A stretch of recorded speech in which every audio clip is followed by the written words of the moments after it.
It's winter time, but it's not extremely cold out tonight.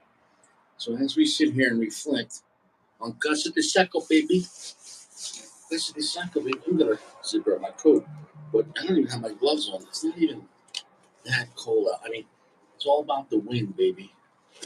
It's all about the wind. I can't stress it enough. It's all about the wind. Where's my gloves? The gloves are over there. I'm gonna put gloves on now. You gotta put a glove on it before you get in, or if not, it's not gonna do you much good. See, it's not just about having things in life; it's the right timing. Like you gotta put a Jimmy on it before you know. Wouldn't it be funny if people put a Jimmy on after sex? They're like, Did you use a condom? Of course. The next day. That's not how it works. What's the difference? What's the difference? The difference, yeah. Like that's how you do a guy got laid. It's like your friend's like, yo, check it out, I got laid. He's wearing a Jimmy. You're like, wow, you're a sexual offender now. You can't be showing that shit. But anyways, check it out. Post condom usage. Well, Trojans would like to start that trend. Trojans would like, hey, make sure you wear a condom before and after sex. He's smoking an 858. Nobody cares. Nobody cares. Do you want me to care? Do you want me to care about BBW?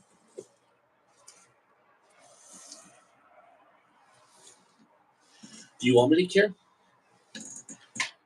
Son of a bitch. I don't care. You don't have the same dexterity when you're wearing gloves. You're trying to grab something. So this is the Casa de Sako. You have the BBMF. This is the Casa de Sako BBW, baby. It's a Brazilian wrapper. It's a Brazilian binder. It's a Cameroon filler. It's a Mexican San Andreas filler. It's a Nicaraguan filler. It's a Pennsylvania filler, baby. The Casa de Sako BBW, baby, or the Casa de Sako BBW. Yes, the BBW. It's the Casa de Sako BBW, baby. Yeah. It is a Toro. It is of great quality, great construction. And she put some Christmas lights in there. Should I put them over? Yeah, just put them over my head. Yeah, baby, you celebrating. Just celebrating. Casa de Sako, baby. Casa de Sako, baby. That's gonna fuck me up. Casa de Sako, baby. Fuck.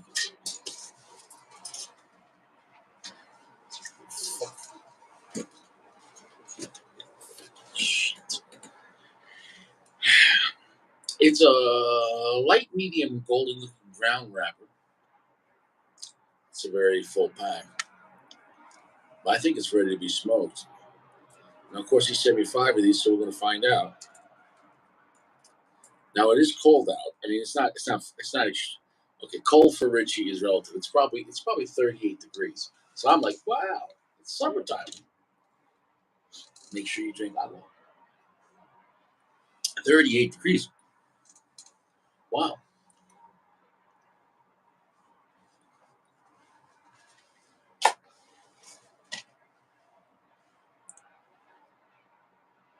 Casa de Sako, baby. Yeah, Jimmy. Thanks a lot, Jimmy. You got the Weather Channel? Yeah? How fresh are your balls, Jimmy? Not so fresh. Back to you. Soft, gentle heat. I can't stress it enough. Getting soft, gentle heat right from the get go. I just can't stress that enough. Soft, gentle heat. Can't stress that enough.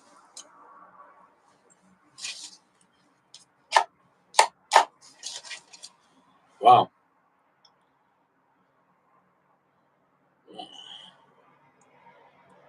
Oh, the wind's picking up now.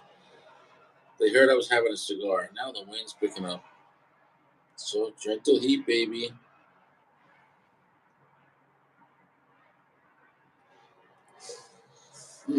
Okay. Now here we go. Here's the question. What's it gonna taste like?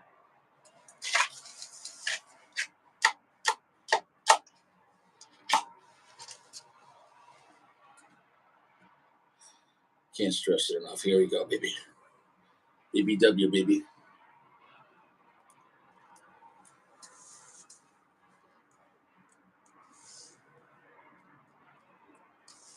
Wow. Okay.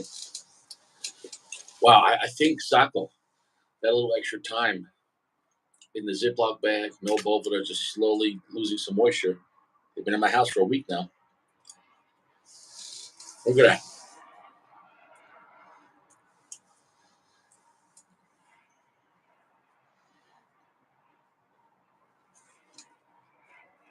That's a unique, strange cigar.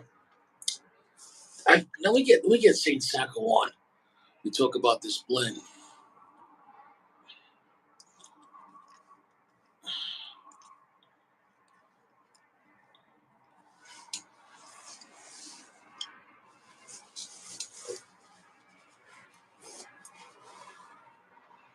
Hey, you want a cookie of FDMY?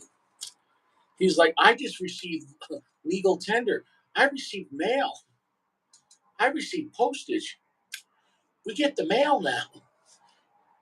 We're gonna get a water drain in our neighborhood and a sewer. Wow. He's like, we have electricity on our block. What is this, 1903?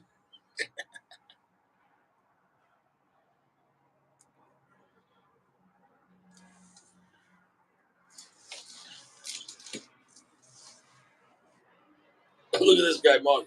Look at this guy. Oh, fuck Richie, huh? Marco said, can the shop Richie? Really, I stay for Sako. All right, you got it, Marco. Here. Why don't you go, why don't you go whatever? Go hang out. Why don't you go hang out with Sako, all right? There you go. Go hang out with Sako.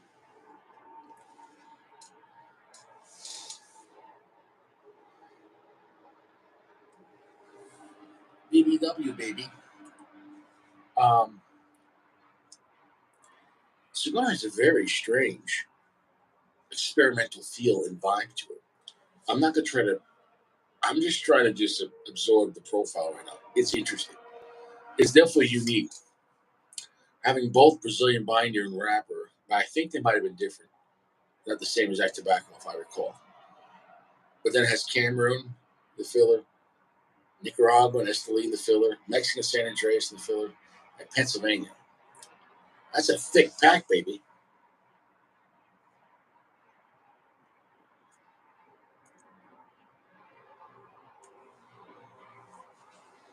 I guess Sako's not coming on. I guess Sako's too good for everyone. Sako's too good for everyone. That's all right, Sako. That's all right. I don't need you on Sako. Now, it's a medium strength right now, but it's 70% darkness. The profile is interesting. It has a smoky feel to it, not like super charred wood, but there is a smokiness to it, more of like a barbecue smoke. You know what I'm saying though? Like your mother, she likes smoked meats. You know, because like charred wood is a much more pungent, darker, stronger of a smokiness. You know what I'm saying? That's not that level, but it's got enough of a smokiness feel to it.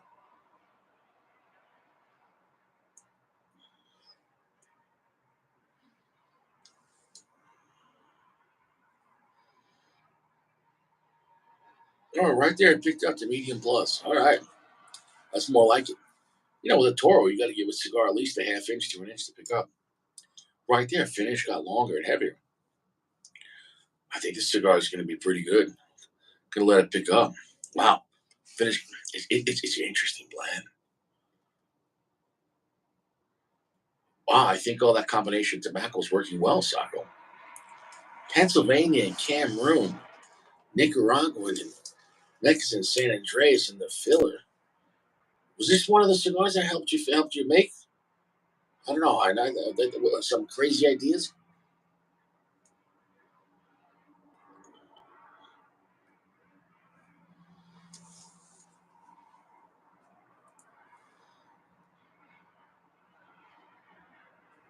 It's so interesting to be in this place. I'm not just a man sitting on his deck with a stainless polished Tray 57. Um, I'm sitting on my deck with a Tray 57 and with a unique cigar that nobody has but Sako, the creator. And nobody in the world can review this cigar right now. So it is what it is. Casa De Sako, baby. These are phenomenal cigars. Great construction. Very unique flavor. I'm going to give it time to build up. Sako, where's Sako? Sako's not coming on tonight.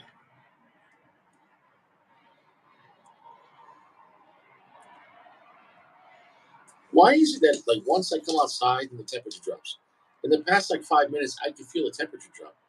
Like, it wasn't that bad. You saw when I got out here, I didn't even zipper my coat up right away. I'm like, wow. And now I'm feeling it. Son of a bitch. The universe knows. Yeah, we got the light set up. Is that a little better? Try to make it a little more holiday spirit.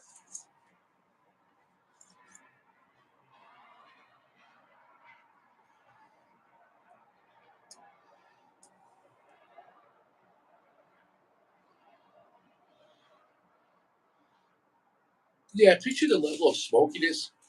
It's not like a charred wood, but more like a smoked meat. Whatever you want to call that. Like when you're having lox, it's just smoked meat or some type of, you know what I'm talking about? The way your mother likes it, smoked meat. Sorry, I'm not talking about anyone's mother here. Somebody just got offended. Like, what'd you say about my mother? Your mother liked lox. She she loved the lox. It is what it is.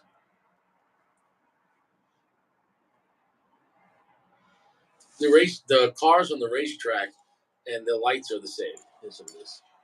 It is what it is.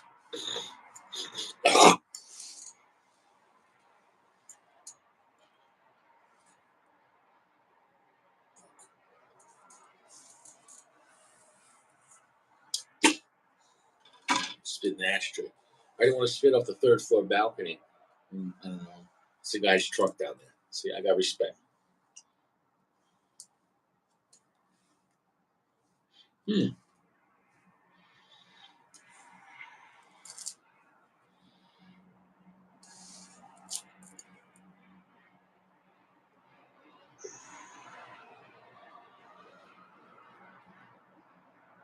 What a strange cigar.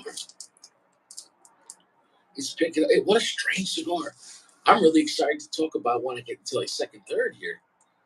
But it is a good cigar. What a bizarre blend.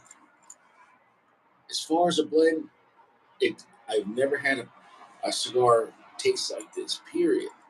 Um, I don't even. I'm just. You're just gonna have to watch me enjoy it. I'm sorry.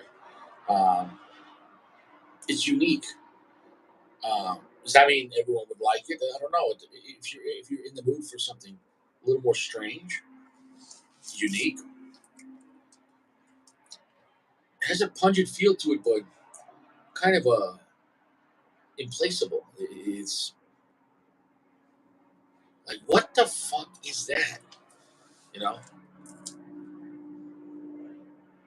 I can't figure it out.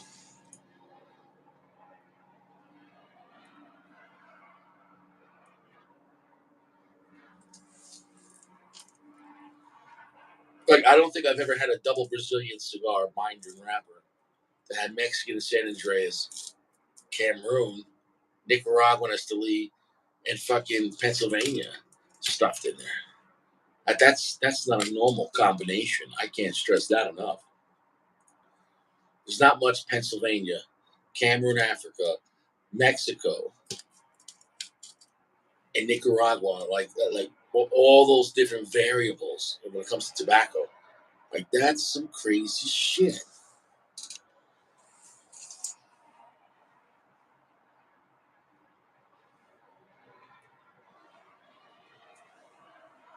It's medium plus right now, but I mean, I'm not even an inch in. Can't you wait a fucking second? You gotta let the cigar build up. And Sako doesn't skip the tobacco, so his cigars burn slow. So I'm not gonna try to rush his cigars. Quality construction. Sacos have razor sharp burn. That's the third one, baby.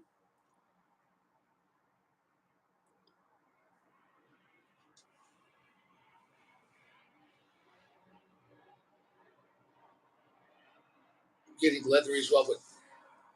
But before I talk about the cigar, I need the cigar builder. I guess Sacco's not coming on. Sacco was here for 2 seconds and then Sacco left. Sacco's in bed. That's okay.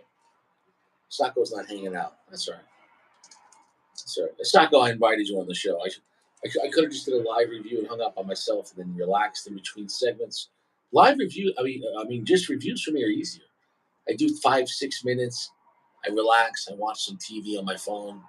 Come back for 5 minutes. Watch some, Alex Jones or some crazy shit, and whatever. Put on Bob Dylan. But instead, I got to hang out with you guys for every motherfucking puff. I'll rename the channel Every Puff.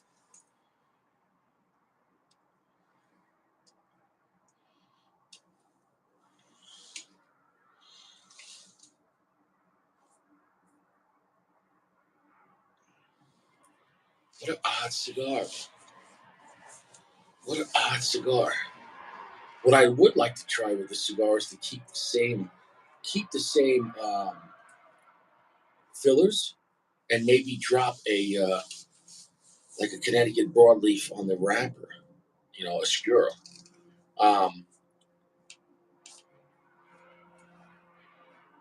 the double Brazilian tobacco with the double Brazilian tobacco on this. Brazilian tobacco is always very unique. A little swampy, a little twangy, a little on the sour side. It has a unique vibe to it. Having Brazilian both binder and wrapper, that's what it says, and it feels like that. I'm enjoying it. I'm just saying, in my mind, it's always hard to place. Like when I have cigars with, lots of times with Brazilian wrapper, or give or take, or a lot of Brazilian tobacco, um, it fucks up my mind a little bit. It's not for me. How do I explain it?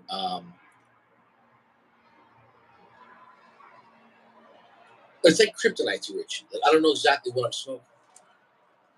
Like Brazilian, like if you gave me like that BB3, whatever BX3, like BBW3, when you give like a cigar made of pretty much mostly Brazilian tobacco, Richie's mind's like, what is this? Like that Brazilian tobacco to Richie is like lead to Superman. Like he can't see through it. He's like, what the fuck is this?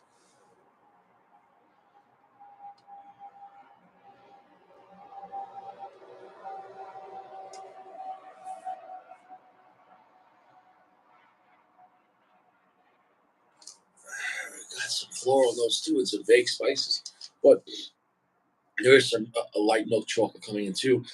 But it feels like it's very experimental. It's that Brazilian wrapper and binder. It's unique. Like it's gonna be the kind of cigar that's like a mystery show. Like you're watching like a movie. Like you're like, I can't figure this fucking movie out. That's the kind of vibe. It's not an action movie. It's not an action movie. Um, this is what it is. I thought Saka was coming on. I'm pissed off now.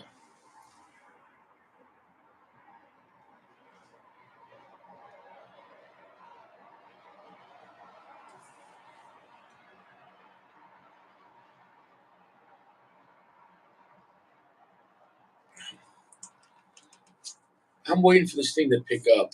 I know it's gonna pick up a little bit where it gets to medium full, and that's where I really want to talk about it full fledged. The construction, the quality, the cigar is smooth. It's good quality tobacco. Doesn't feel acidic, no harshness. Uh,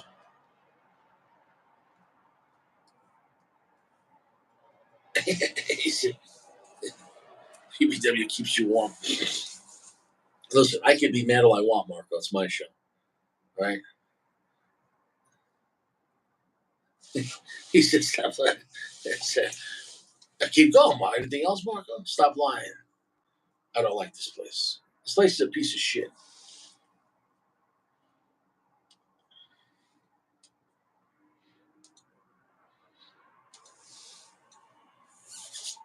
And it just goes to show you. In my experience, the rapper sets the tone. Everything else supports the tone. Um, that's my opinion. I can't stress it enough. And we don't have to talk about that. Unless Sako comes here, we want to talk about it for 5 hours. Um, yeah, Brazilian tobacco, especially as a rapper, it's very interesting. It's unique. It's different. You know,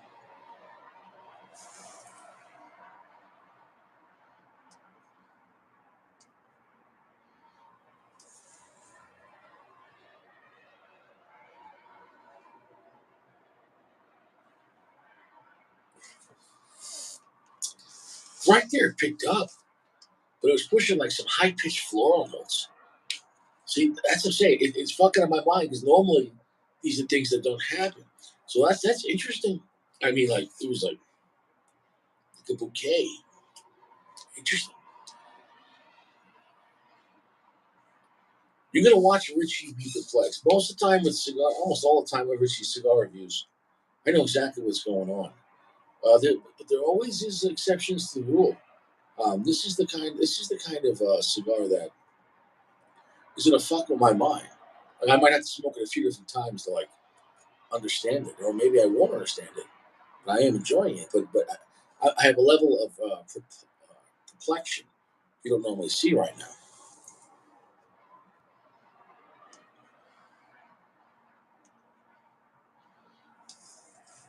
I have a funny story of being confused.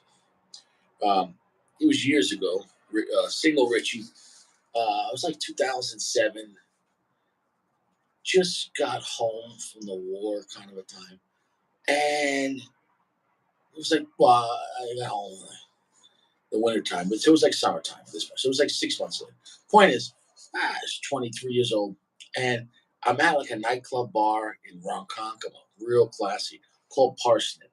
The Parsnip back in the day was a place to, pick up, some attractive, milfs or, disgruntled wives.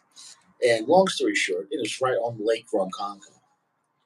Well, I'm at the Parsnip, and there's like a Japanese woman, maybe like in her 30s, a little older than me, very attractive. And we talk her flirty, we dance a little bit, buy her a drink or two, blah, blah, blah, blah, blah. Who gives a shit, right? And she's like, oh, she's like, you want to go back to my place, baby? I'm like, yeah, where's your place? She's like, oh, we can walk this down the street. She's like, her house is down the block. So we walk back to her place. I leave my car at the bar. And what's wrong? Is the cold getting to the cigar? I hope the cold's not getting to the cigar because I heard a couple of cracks. It is cold out, so you could have a cigar go into shock. Where I hope the wrapper doesn't break. It, it's probably 35 degrees right now. Long story short, we go back to her place. Nice little house around Concoma, Wisconsin.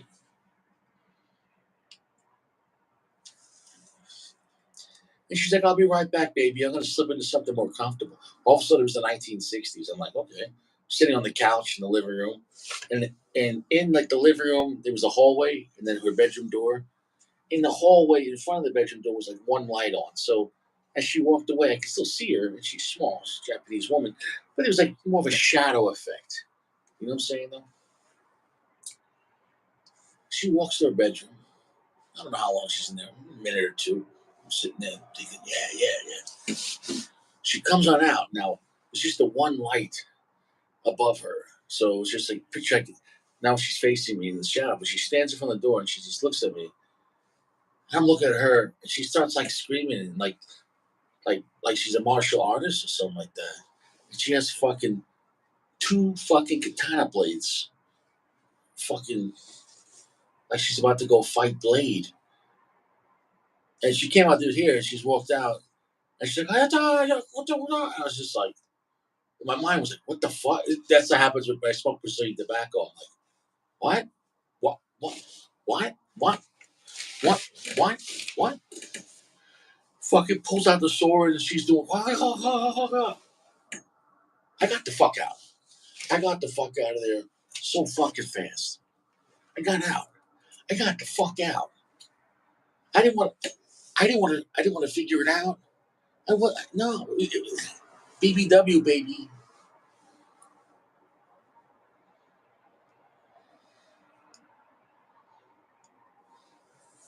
Mhm. It was time. The night was over. Whammy. Check, please. Yeah, I was out. That's what happened. So, yeah, it is what it is. So yeah, that's what I'm talking about when I get confused by Brazilian tobacco. It was like that kind of situation.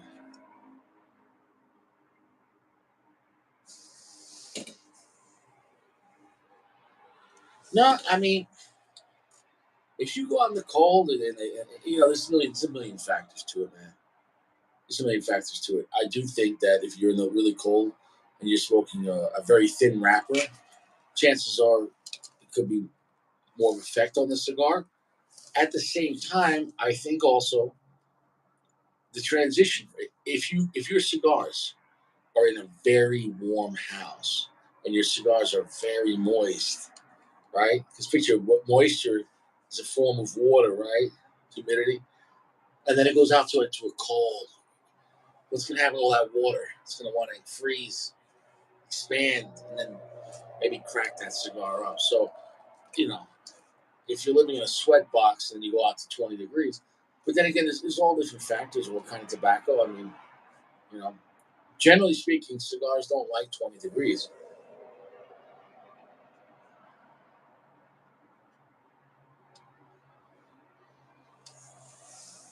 So I don't have one answer. But clearly I've smoked, a lot of cigars out in the cold. It's better in the car. But this is also nice because once I'm done, I'm already home. You know what I'm saying, though? Plus, if I got to take a leak, I can go right inside to my bathroom. But in the car, I'm not going to piss on my front seat. So it is what it is.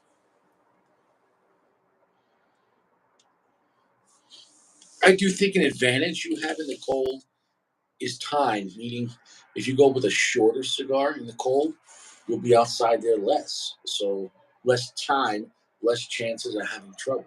If you go with like a Churchill and it's freezing cold, or a Gordo and it's freezing cold, the bottom line is you're just out there more longer than a Corona, and you can say, "Oh, I had trouble." Well, did you try a shorter cigar? So if it's really cold out, maybe you just have like a you know petite Corona or something like that, short Robusto Rothschild, and call it a night.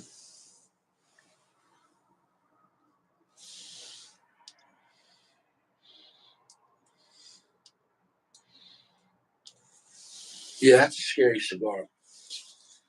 The yeah the that's a scary cigar. Yeah, it's a very that's a pungent cigar.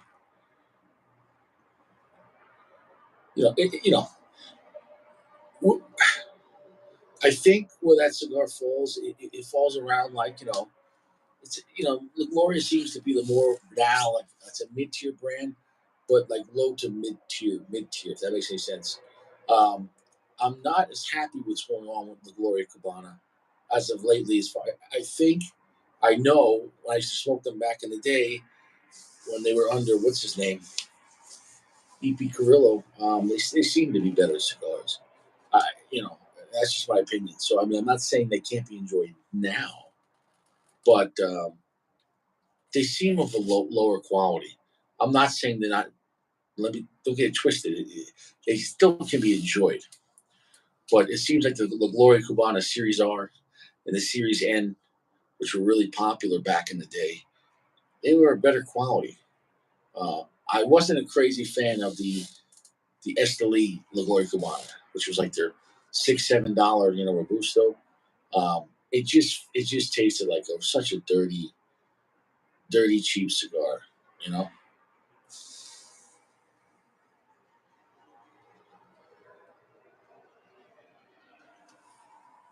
Now the Media Tempo was better than the Esteli La Gloria Cubana. Sako disappeared. I don't know what the fuck happened. Sako came on for 2 seconds.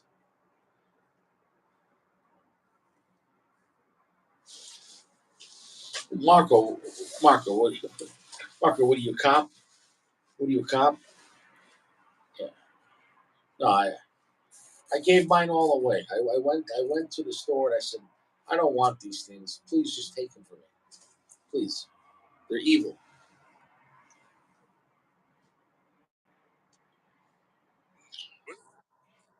Hey, what's up, bro? Hey, boy, you lost your hope. How's your boss? Hey, man, I got a call from Armenia. I had to take it. We all got problems, all right? Yeah, yeah, definitely. How you doing, all right? I'm good, bro. I'm good. How you doing? So, how's that Casa de Sako going? Which one is that? This is the double Brazilian, the BBW. Oh, okay. Oh, that's why you said BBW. Yeah, did you, is this the one we made with all those fillers, the Cameroon, Nicaraguan, Pennsylvania, and Mexican? I think so. I don't remember. But I don't. did we make this blend with different rappers, like, or is it only with the Brazilian? Like, 'cause I like the idea of those four fillers. It's pretty interesting because I've never seen Cameroon, Mexican San Andreas, Nicaraguan Esteli, and Pennsylvania combined. That's a really interesting filler blend. You know what I'm saying? Though, It's Casa de Sako blend. yeah, that's what I'm saying. What I'm We saying is, I made think few of them. I don't remember exactly which one was it, but What I'm saying is, I think that as a core line, you could take those four tobaccos and have like a Connecticut version and a Mexican, and a Connecticut broadleaf Maduro version. You know what I'm saying? No, like yeah, have yeah. because I like that combination of fillers. The Connecticut one, we made that one for sure. Always that make a dark cigar with the light shade, the light shade. How is that smoking? Smoking well? Joy is good. Yeah, yeah. This one I didn't even leave out. I just left it in the Ziploc bag for a week. You know, and I think it was good for it just to slowly, you know, shed some moisture. Yeah, yeah, yeah. But I mean, yeah, no, it's smoking fine. What's interesting is why did you choose a double Brazilian wrapper binder? Like, what was the thinking behind that? Like, what were you trying to do?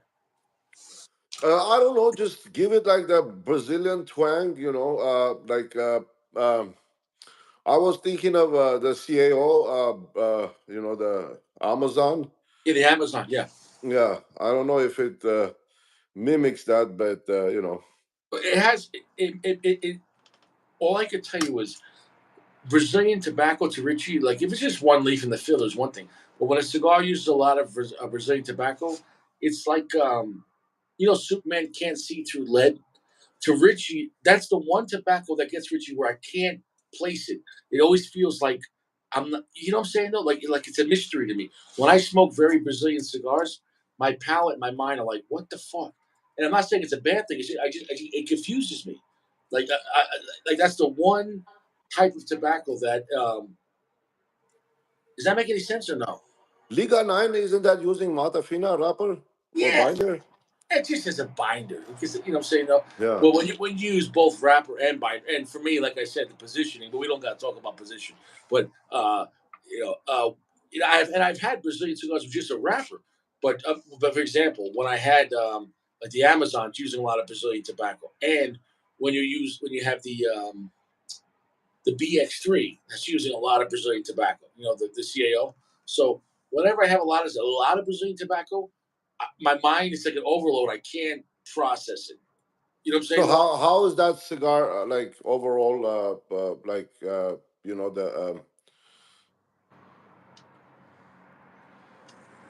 is It's it 70 worth to 70% dark. make to is it work box worthy? Does it work to bake more or not really? I gotta smoke the cigar, man, and I got and also it's like 30 degrees out right No, now, and no, I'm talking about the flavors yeah, and all that so far. for me, like I said, it is a good cigar. I'm saying, but what a cigar, with any cigar, and I've always said this before. When a cigar has a lot of Brazilian tobacco, it's hard for me That's my kryptonite. It's hard for me to figure it out. Like it's almost like what the fuck, you know what I'm saying? No, Okay. I've said this before. How the Amazon Basin was like. I said it's not a bad cigar, but it wasn't for me. You know what I'm saying? No, and I'm not saying that in a bad way. Meaning like my brain, like maybe it's a situation where I haven't had a lot of Brazilian tobacco in my life. You know what I'm saying? No, like Right. I. Well, how many Brazilian cigars do you know? Like I only Brazilian. smoked. I didn't even smoke the. I haven't even smoked the Amazon. Just I just smoked the basin, the Amazon basin. Not. I haven't had the CAO. The CAO line of. Yeah, and I'm not talking about one aspect. I'm not talking about if it's just a wrapper. You know what I'm saying? No, but when a cigar is using 2 to 3 components of Brazilian tobacco, that's what I'm saying. Where um, my mind, I don't know, and it gets like an overload of like I get confused. Like you get to see a Richie where like Richie lost his superpower. You know what I'm saying though? Right. But that's a good thing though, because it's an aspect that's part of my life. Like when it comes to very Brazilian cigars, um, there might be an issue where, like I said, where I haven't. Look, I've had plenty of Dominican puros or a lot of Dominican tobacco within a cigar. I've had plenty of Nicaraguan puros and Nicaraguan within the cigar. You know, and I could go down the line: Cameroon and Mexico, San Andreas, Connecticut, broadleaf and shade, etc., etc., etc. When you really think about it, I how many cigars have I had where it's like a Brazilian puro or a lot of Brazilian tobacco? Not that much. So I think my mind is kind of like I have training wheels on. Like, what the fuck is this? Does that make any sense? But yeah, it does. But here, if I didn't write I mean, if I didn't write the blend, would you figure out it's Brazilian? That I can't say yes or no because I mean now we're playing. Because when sometimes when you think it is, No, it's no, but I would have known that. I was confused. Like you know what I'm saying? Though. right. I haven't tried any of those cigars that I sent you. I only tried the Behike. What the Oh, hell? Doc. Hey, Doc. What's up? Doc is flexing on these motherfuckers. Doc's coming out here. James, how you doing? He's celebrating $20, man. Hey, God bless. Whoa. I Merry salute. Christmas. Say, I got to give that to my ex-wife. Thanks a lot, Doc. Oh, check your email box. Oh, what's Email, in my? bro. Oh, hold on a second. Is it a dick pic? Is it?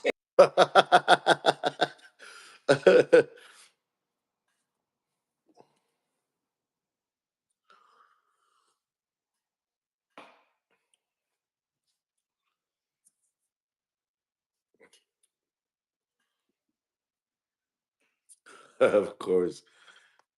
Holy shit! Hey, that's a salute for Richie. All I'm gonna say is Doc has got a serious fucking collection. That was a flex. We Holy, want to see it too. holy shit! This is the Anejo, James. Sako, that was a wow, wow. He had a serious collection. Well, how are we going to see it? You're not. I can send you a picture in the private chat later, but I can't see right now. All You know, right. wow, that was a serious collection. Serious. High end Fuentes, high end Padrones. I think there was Davidoffs in there. Well, that's only some of them. Nice. What's that? That's the only some of them. Well, of course. Yeah, it's not going to end there. Under couch collection, the Winador. Yes. Cigars Sacco, everywhere. that's how the doctors try to compete, Sacco. Nice.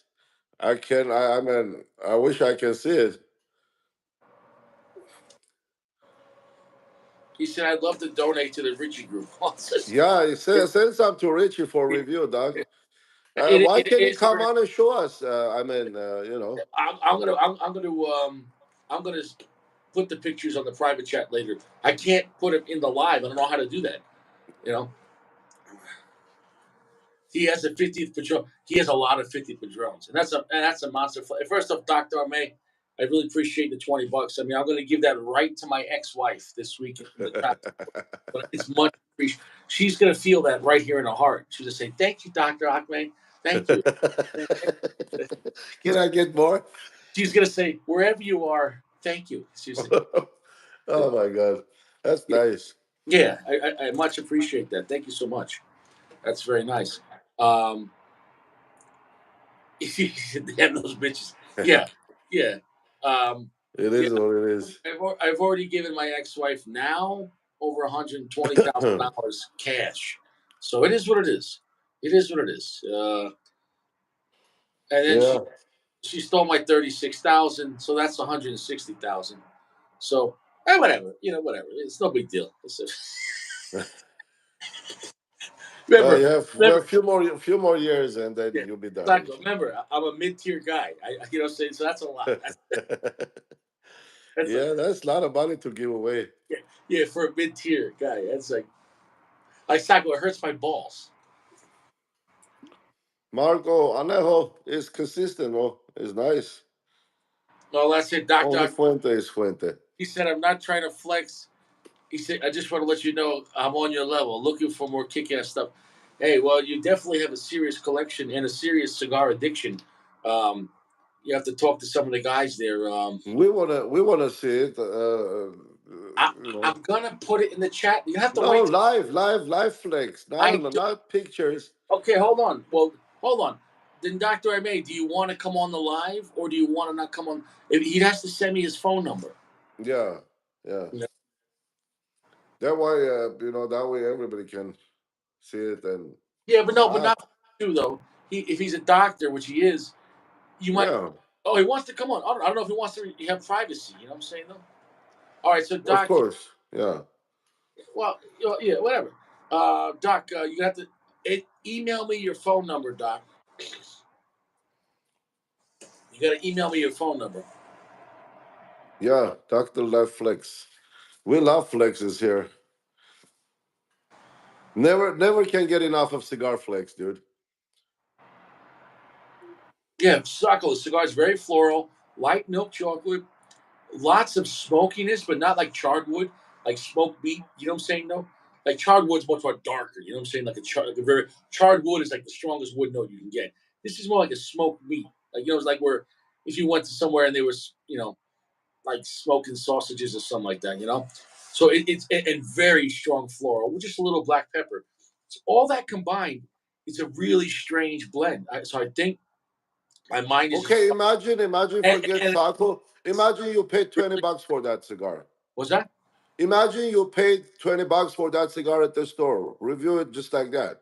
no? Forget Saco. What do you mean? Let's say I didn't make it. I'm, Let's say you I'm bought the cigar. I would tell you the same thing. I'm being honest. I'm saying it's a very Brazilian cigar. Brazilian cigars are very, the, if, a very unique. You know what I'm saying? No, it's very different. And of course, we're still only in the first 2 inches, so we'll let it build up. The quality is very nice, and the cigar is very smooth. The profile for me is just very different. That's all I'm saying. What the fuck do you want from Rich? No, Take your shirt off. No, man, I'm kidding. It's too cold. There you go. right there, the floral notes, like it's very rare. Wow. James, what's up, bro? Everything the way it's hitting me is bizarre. And I'm not saying this in a bad way. I'm saying it's a very unique, bizarre feeling cigar. And it's fucking with Richie's mind. So I don't care if the cigar is 5 or 20 or $100. I'm saying this is how it's very smooth though. I made that cigar to confuse Richie. It's You the look, the Cuba, the Cubra Viso is pretty thick, so I mean that's gonna give a lot of Brazilian flavor. it's very BBW confusing. But is it enjoyable? I mean, if you don't like it, then maybe No, not so it's much. enjoyable. Like I said though, I haven't had thousands or even hundreds of Brazilian cigars with tons of Brazilian tobacco. So it is enjoyable. I'm just saying it's fucking with my mind. I'm so into not just enjoying a cigar, but you know how I pick apart the blend and what it makes me feel like, or comparing it to other cigars or cigars within the company or in the brand, comparing it to cigars in the same price point, lower price point, higher price point. all these factors. Richie analyzes all this information, so I can't even get past what the fuck I'm having. That's why I'm telling you, cigars, a lot of Brazilian tobacco is my kryptonite. It fucks me up, and it fucks me up. If Yeah. you pick up a pistol and I didn't know what to do, I'm like, I don't know how to use this. I'm I'm stupid, but I don't know. I What don't am know. I gonna do? What's next? Yeah, yeah, yeah, yeah. I don't know. Yeah, I don't know. Like, yeah, I'm fucked up. Hold on, let me see if he emailed me his phone number.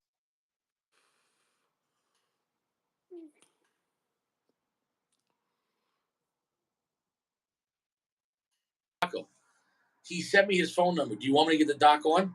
Yeah, if he wants to come, let's see. Yeah, for sure. Okay, we're gonna get the doc on right now with the live flex. Doc, I hope you have the doc. I hope you have the newest version of YouTube so you can come on. So we're gonna try that. And so Sako, Okay, try it. I'm here, bro. no, Yeah, go ahead. definitely. Let's. Cigars are And allowed then to. also we'll meet him. It's always to meet the guys. Yeah. I mean, put a face to the words. Wait, Ah, doc, crap. Oh, well, we're yeah. gonna I try. have to update the YouTube maybe. Oh, Did you worst case, he's got to delete his YouTube and download the newest one. But it might work. He might have. Okay. try it? Let's see. All right, guys. So, well, hold on, Sako. You keep talking. I got to save his phone number. Okay, All right, go for it. keep talking to the lounge. Yeah, this Anejo.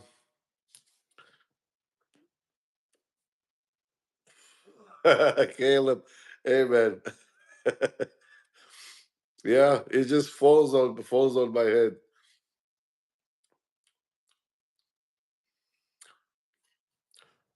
This is pretty good, but I don't know, man. Maybe I don't know. My palate is like they used to be better to my palate, but I don't know.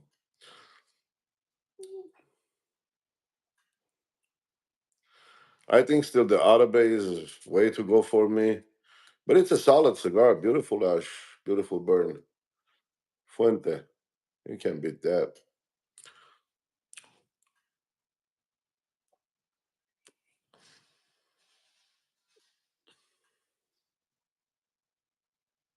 Oh, that red oil burn.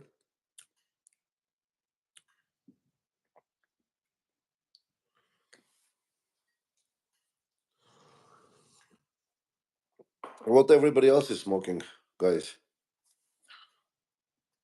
All right, Sako. I'm all ready. All right. Well, I'm gonna take off and then let's see what's going on. Oh, look at that! Look at that burn. Great. That looking nice.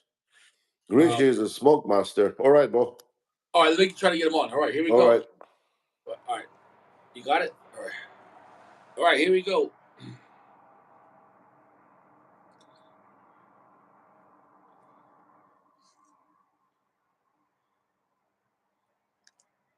All right, Doctor Ahmed. We sent you the link.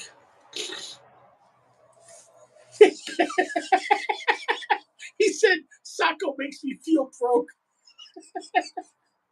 He said Sako gets Rolex from the sky. Okay, Doc. We sent you the invite. Hopefully, you can come and flex on these haters. Hopefully, you can come and flex.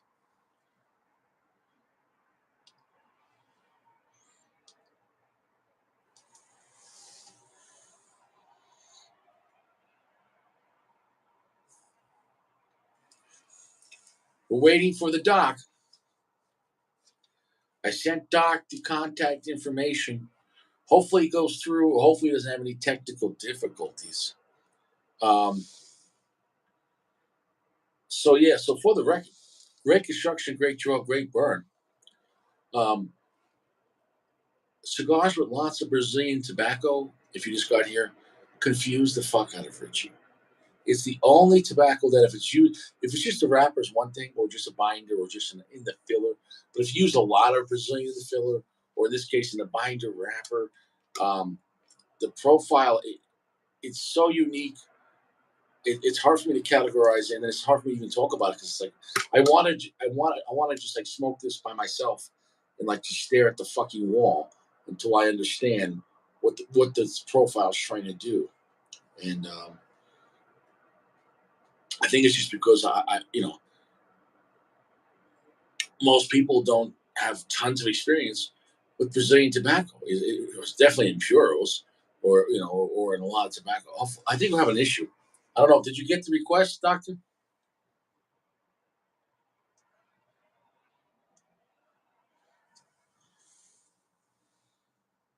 Doctor, did you get the request? Okay, good. He got it. Click on it, baby. Click on that shit. Make sure you're under Wi-Fi. All right, give me a second. Make sure you're wearing pants. He said, make sure you don't show us anything you don't want me or the world to see. You know, hide the strap. He said,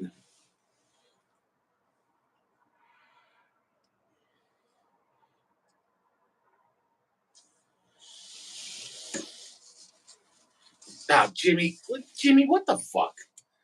Fucking nips. Bunch of fucking perverts. Bunch of fucking perverts.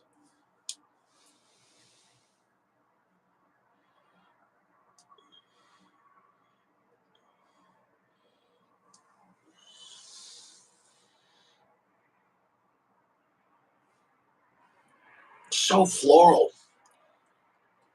Pungently sour. Light milk chocolate.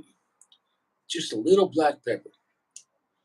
And a very smokiness to it. All right, guys. Do we have Doc coming on in 3, 2, 1? Hey, what's up, Doc? What's up, guys? Yo, man, finally get to meet, man. How's your balls?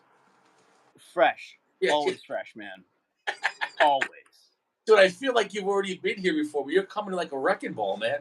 Right on, dude. So yeah, the biggest thing with me, man, was I wanted to catch up with you guys, man, and kind of show you my inventory, so to speak, You gotta and then flex. I wanted to get a little bit of your input, and kind of take it from there because the one thing that I'm astounded with is that your guys' ability to smoke Cuban cigars, right? Like, I struggle to find those things. And at the end of the day, man, we can look at all of the domestic brands that are available to us, right? But at the end of the day, man, I feel as though the Cubans just know what they're doing, in terms of whether it's tobacco selection, whether it's aging, rolling, whatever it is, right? So And you're where a I big where I, collector of enjoy Cubans? I here's where I struggle, brother, is that irrespective of how I acquire them, whether it be via the legal ways, right? Whether Right. it's a Swiss company, this, that, whatever, right? By the time the cigars actually arrive to me, dude, they are bugged out like crazy, bro. I mean, like just Swiss cheesed. Mm. I actually went into an entire box of the Lusitanias, right? Mhm. An entire box of them, man. I found them, and as soon as they got here, they were completely bugged out. Like You know, they didn't smoke right. They taste like I mean, shit. no, they were bugged out, bro. I mean, like you got them. You open the box up, man, and you just got a waft of like powdered tobacco. You know, you look. None of the cigars are smokable, dude. Every Really? single cigar had like a beetle, Oh, popping through. Yeah, exactly. Yes, dude, right. was these from reputable sources or? No, from what I thought, right, was I mean, these are all Swiss, and they're all you know international people, right? And what happens, man, is that because of the logistics, in terms of the fact that they have to go from Cuba to wherever they're considered to be legally Right. Right. consumable for American market, and then they go from there, then they come back here, right? I mean, they're completely screwed over, dude. Interesting. You have to talk to ACP, no joke. They're out of New York, and they're very reputable, and they know the right people, and or they trade themselves. So Right. and that would be mailed directly. I mean, if you're in the 48 states here, you just probably get it within 2 days. You Right. know, Right. so And then of course, man, you have like the other online people that you get on there, and they have every single Cuban cigar in stock. Like, it's gonna be fakes. right, right. You know what I'm saying, dude? Yeah, every single cigar is in stock, and it's at an incredibly reasonable level, Yeah, right? Which doesn't make sense, yeah. If So that's someone, kind of like where I've kind of struggled with, like, like I've been, that's kind of why I screw with the upper level ones, and also the ones that are already aged, right? If you look at a lot of my cigars, dude, most of them already have 10 years on them, and that's kind of like what I like to smoke. There is a considerable difference what I've seen from cigars that are properly aged for a certain amount of time. They may become milder, but the flavors are just phenomenal. Some of these ones you can just tell are designed to be aged. yeah, You know, and some of them, you smoke them if you got yeah. them. But a lot of mine, dude. I mean, I don't think I own a cigar that's less than like a couple years old. So yeah, that's kind of like where I come from. I do enjoy the aged. I do enjoy, You you know, always do that, or just from the beginning, or you always want to age? no, no, dude, no, no, never, never. I want to say, um, dude, it's the first time I got introduced to a aged cigar would be very indicative of the cigar that I've bought a ton of, which would be the Davidoffs, right? You saw the one picture, man. I went crazy with those, right? And I think those were produced sometime in like the mid to late '90s. You Oh know, wow. so by the time we get them now, so when I smoke one of those, it blew my mind. You Mm. know, with even if you don't smoke the thing, right? Even if you just get the aromas just off of the cigar just burning, Mm. it smells phenomenal. It's almost aromatic, perfumey. You know, you get that full experience. You get the cigar burning in your hand. You get the cigar, taste experience. It's like full. Well, with the cigars really aged, sometimes you could swallow more of the smoke because it's not as intense, and you could get to know it in a different way. Where, like, let's say if you had a Padron that's fresh, it's gonna be very intense. But if you had it for 10 years, it, it's similar flavors, but it's just gonna be much more quieter. But then Yes, you could almost and hold, you could hold the whisper forever without burning you. Now, I enjoy I'll, that, I'll dude. be upfront. That's not my preference, having tons of age.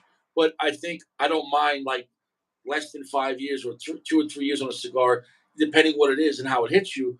From my Right, but everyone, but if you enjoy like whispers, I've had cigars with 20 years on it, and it's like literally you could like literally ingest the smoke, and you're like, wow, it's kind of cool, but like it just like it's like where's it's 20 years is a lot in a cigar, especially for right. a Canadian. It Yeah, doesn't have that instant palate hit, you yeah. know. But as you let it see, the other thing too, man, is that you'll understand this. Everybody here will understand this. As you let it develop, right? That's another thing that I enjoy as well. Is with aged cigars, man. They're gonna have the age, at the end of it, meaning at the tip of it. But as it develops, man, you get all of those nuances. It's the best thing that I could equate it to, man, is that, say for example, you take take a cup of hot water, right, and you put like a really really nice fine tea into it, right? And you steep it for the first time. You get all those flavors. But believe it or not, dude, on a high quality tea, you can actually steep it a second time and a third time, right? And you get those, slight nuances and those slight flavors that you would have never picked up the first time, you know? And I I didn't. get the beauty of smoking a cigar, production aged on the shelf, right? I get the beauty of that. But there's also a certain nuance that I think a lot of people miss out from, man, when you have a cigar that's 10 plus years old. Even to think about the fact that you're holding something, dude, a piece of tobacco, right? That's 10 15, 20 plus years old. The fact that it's even survived that long, you know, Well, you have to have a you know, collection. yeah, that's kind of me being a little romantic about it, but Yeah, you but know, for me, the amount of I smoke a cigar every day, pretty much. I'd have to have a collection big enough that I'd be able to save. And then, right.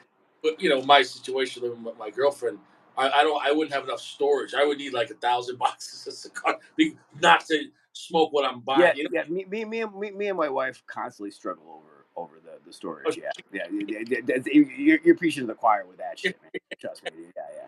You yeah. know, pretty soon these things are gonna make it out the garage, man. I'm gonna have to figure out how to freaking store them there. Don't get divorced over your cigar collection. Yeah, I found a lady that's okay with it, bro. You know what I'm saying? So we'll just move on from Yeah, that. yeah. From Davidoff to us part. Right on, man. Right on, dude. You know, yeah, I let her do what she's got to do. She lets me do what I got to do. You know, and it is what it is. You know. Right. So, what would you want to show us your flex? Was that? Do you want to show us your cigars? Can I The do guy, that right now? yeah, the guys. Yeah, the guys want to see it.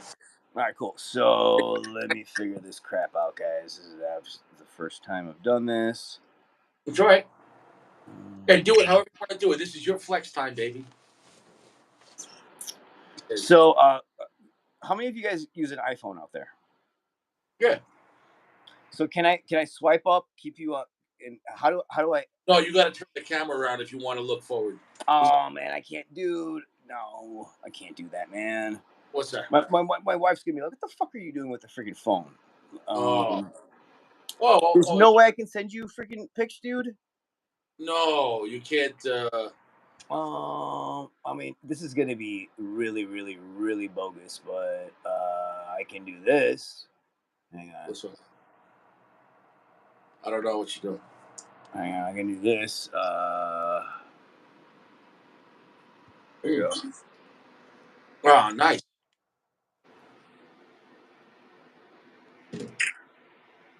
Oh, it's lots. All right, cool. So we got that.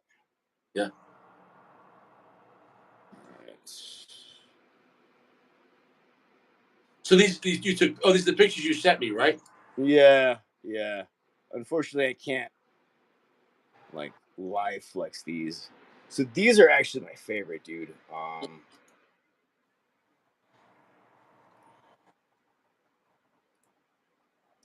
Those are the Davidoff 5 stars. What are they called? Davidoff 5 star. I've never seen those ones before. Yeah, dude. No, it's an amazing smoke, dude. It's by far like Oh, an amazing smoke, dude. They is start. that wax? What kind of cap is that? A wax cap? No, dude. No, it's a normal cap. No, no. Everything's like normal. It's a one of the like masterpieces that Eladio Diaz freaking rolled. Oh, no, but And oh, it's red at the top. What is that? Velvet or? Oh no, that's just the angle of the picture. Okay, that's just because you took a picture of. That it looked almost like from the angle that there was like they put like a piece of material on the foot. I thought there was just yeah, for sure. Yeah. So those are by far my favorites, dude. that's. You can't fucking find those on the planet at I all. never heard of those. I'll look it up. What else?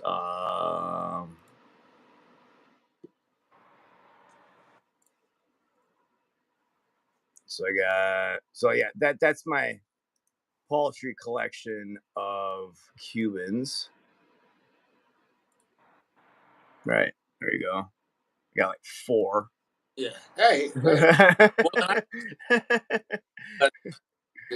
And then yeah, here's my Padron 50. Uh wow. yeah, So that's a lot of them, dude. Yeah. sure. Nice. Then what else did I send you? Hey, I did. Um, So you really like the Padron 50th. yeah, dude. I really do, dude. Because for me, bro, that is a really, really, really good combination of really good tobacco, dude. Well structured. You know, just a great smoke, dude. You know. Yeah. And you aged those? How many long have you aged those? I think the older ones that I have, dude, I want to say they're probably um 5 years out from the factory. You Oh, know, like the older ones that I have. oh, So you these got are Casa Fuentes there. yeah, I got a bunch of those, and I got these guys. Yeah. Yeah, those are nice cigars, bro. You know, one thing I will tell you, bro, the blue bands, dude. The blue bands, kind of a disappointing smoke, man. I was really holding a lot out for those guys, man. I can't. I really was, dude. But you know, at the end of the day, dude, if you're gonna ask me about any freaking Fuente, bro, it would be this guy right there, Angel Share. Angel Share, dude, I think was one of the best blends they ever came up with.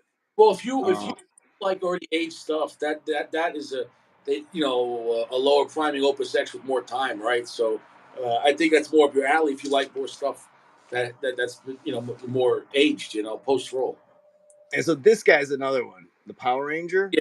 That All right. one's a cool one. That was a good one, dude. Yeah. So Um, where do you buy like your non-Cuban cigars? You buy them online or where do you go? no, dude, no. These are all personally bought. You know, from cigar shops. No, shop. Locally. Yeah, yeah, for sure. Yeah, yeah. And, you know, the biggest thing with me, dude, is I really don't buy a lot of cigars online. I really like to support my local guys, dude. You Interesting. I really like to support. You know, there's about 3 or 4 cigar shops in the area that I really like to support, man. You know, because at the end of the day, man, a lot of these guys have been in business for a while, Hold on. and Those Davidoffs are one of my favorites. The Gold Band. What are those called again? oh, dude, no, no, bro, no, those are your favorites. These, bro, are my legit. This is the cigar, bro, that taught me that aging actually does make a difference. So What's the that's name? the puro. That's the puro de oro. So the Puro de Oro, the Yes. biggest thing with this one, dude, was that Hinky Yeah. actually back in the day, like he actually like grew like he almost like hand grew these cigars, dude. From the field to the picking, the aging, all that stuff, man. And then George Oro is one of my favorite Davidoff cigars. Period. Those oh, cigars. dude, I mean, dude, boom, and then look at this, dude. Like, I mean, I have boxes and Oh, boxes and boxes of them, bro. holy shit! Yeah, dude. Yeah, dude. Yeah, like, yeah, dude. And that's like only like some of them, bro. These Yeah, 4 packs. like, like, like I identified this as an amazing cigar, bro, when I smoked it, and I was like, yeah, dude. Nope, I need to have every single fucking one of these things, dude. Wow. So Do they still make those? Or no. no, no, dude. That's Okay. the other thing, bro. They stopped Well, making these things like over a decade ago, dude. yeah. You know? Yeah. So when I find some of these things, dude, it's like you have some of those, you know? Because what's fun, dude, is that you can see it right here. I can't because I'm looking at pictures right now. But dude, if you look at it's just fun to look at the price tags on these things because you can see like the progression from like when they first came in stock to like when they like it's like like I have boxes, bro, that have like uh X amount of cigars in them that are like $23, and then you'll Yeah. see like the same box is like $43, and the same box is $63. You know? Yeah. Yeah. The first time I had them back in the day, that box was that 4 count box, Deliciosos, right? Yeah, yeah. The Deliciosos, bro, is the best. Is the best Vitola, but That's without a that's doubt. I Yeah, used to smoke. yeah, yeah, yeah, But for sure. they were like $90 for that little box, and maybe like 8 years ago. I don't know how long ago, but it wasn't cheap back then. Yeah, yeah, yeah. No, I mean, yeah, dude. Yeah, I have like so like I think like some of these up here, bro, are Deliciosos. Gigantes, the Gorditos. As a matter of fact, bro, that Vitola is actually the rarest Vitola. This is actually when they were actually starting to run out of the Wow. wrapper and the tobacco, so they made those. Um, and then yeah, these are my That might be one of the best David I've ever made, and factoring in the price, because obviously it's not the same price as a Royal Release or the Oh, Oro. dude, and by far, bro, these are my favorite fucking I love those ones. Fuentes by far, bro. No, I love Dude, those. in this Vitola, bro, that Vitola, dude, like the fucking double torpedo or whatever the hell you want to call it, that is amazing, dude. Fantastic, dude. It's Yeah. like the one thing that I love about this Vitola, bro, is you light it at the edge, right? And the tobacco slowly heats up, you know, and it gives you all those flavors, dude. And then And plus, I'm a whore for fucking box cut, dude. never I have any. love fucking box cut, dude. When those first came out, I was getting those like a Toro for like $19. Obviously, the price went up a lot. You know. Oh yeah, dude. I mean, yeah, you can't find those things for like less than like fucking like anywhere from $40 to $60 a piece. And then I got all these guys, the Coffins, right? The Churchill, Turo, Lancero. I really, really like Lanceros, dude, because there's a lot of skill that goes behind rolling a Lancero. You know, that long cigar, dude, getting that perfect draw on it and all that stuff, dude. Yeah, You you know, could really pick up the draw on that. yes, dude. You know, I'm a big. I get my LGs. You got LG. I fucking love LGs. How long have you been smoking LG? Dude, for a while, bro.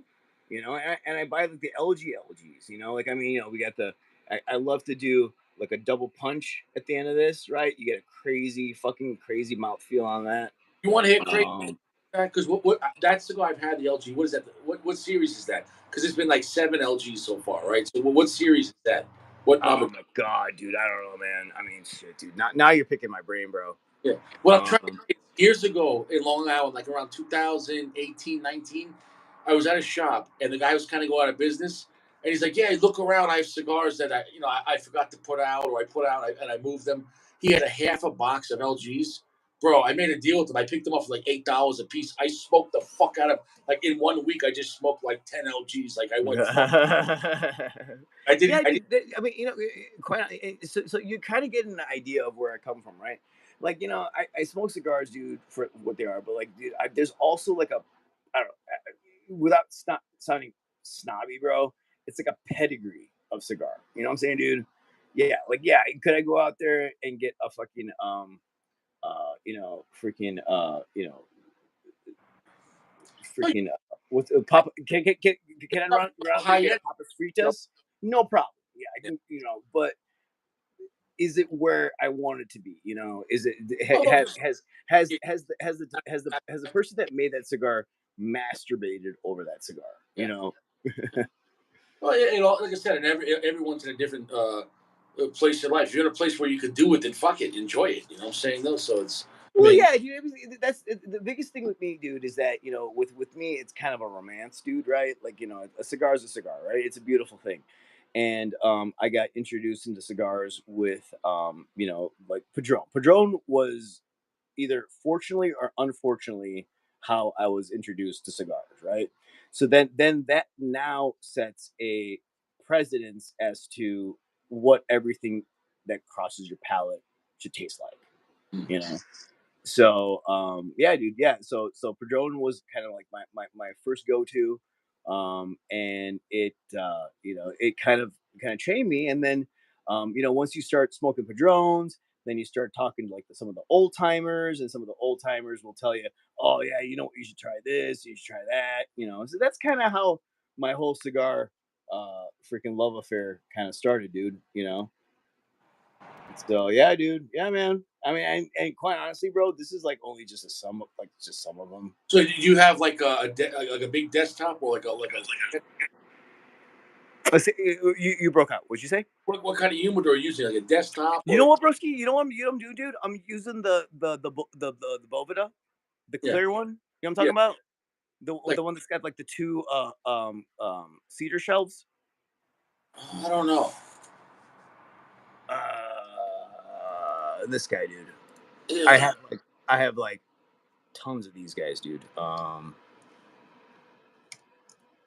mean, this is pretty much all I use because I tried to mess around, bro, with the whole you know, Winador and all that crap, dude. And quite honestly, dude, I don't think I could keep everything to the same level that I'm satisfied with. And the Okay. other thing too, man, is that when the only thing that's really scares me, dude, about Well, the Wine dude, is that you're starting to put like technology in, and that really freaking scares me, dude. Is that, say for example, the thing craps out or I lose power, you know. Whereas if you go with the static ones that just use the packs, you eliminate a lot of that stuff, dude. yeah. Well, and in the area you're in, is it very humid or very dry? Say that again. In the area you live in, is it very humid or very dry? Right, and the other thing again, dude, like say for example, I was even looking at grabbing a essentially like a wine cooler, right? Essentially a wine fridge, right? Mhm. And even with that, dude, I felt really, really, really this is what I got, dude. Mm. Oh, okay. I see what you're saying. Yeah, so I have like a bunch of these guys. You get it? I have like 10 of those. So because of the acrylic, you don't have to worry about fluctuations. Or the Yeah, dude. Yeah, yeah, exactly, bro. I throw like a 65 Bovida in there, and just wait and just let it kind of do its thing. yeah, Yeah, I use 65, dude, because I'm more kind of um interested in aging them rather than keeping them humid, which would be like a 69. You know. But yeah, that's pretty much what I use, dude. I use one of those, man. And I have like about 10 of those, and they work really well. They have a wonderful cedar aroma. yeah. I'll probably you know yeah, season them for like about, I don't know, shit, like about a day or so, and they're good to go. That's that's that's a great collection, man. And it's interesting how you like to save your cigars and like. Well, how often are you smoking a cigar? Is it one a week, two a week, or? No, dude, I usually smoke a cigar like once a day, Oh, you're and then smoking. when my ladies, spending the night somewhere are gone with hanging out with their sisters, I might smoke about two or three a So yeah, nice. day.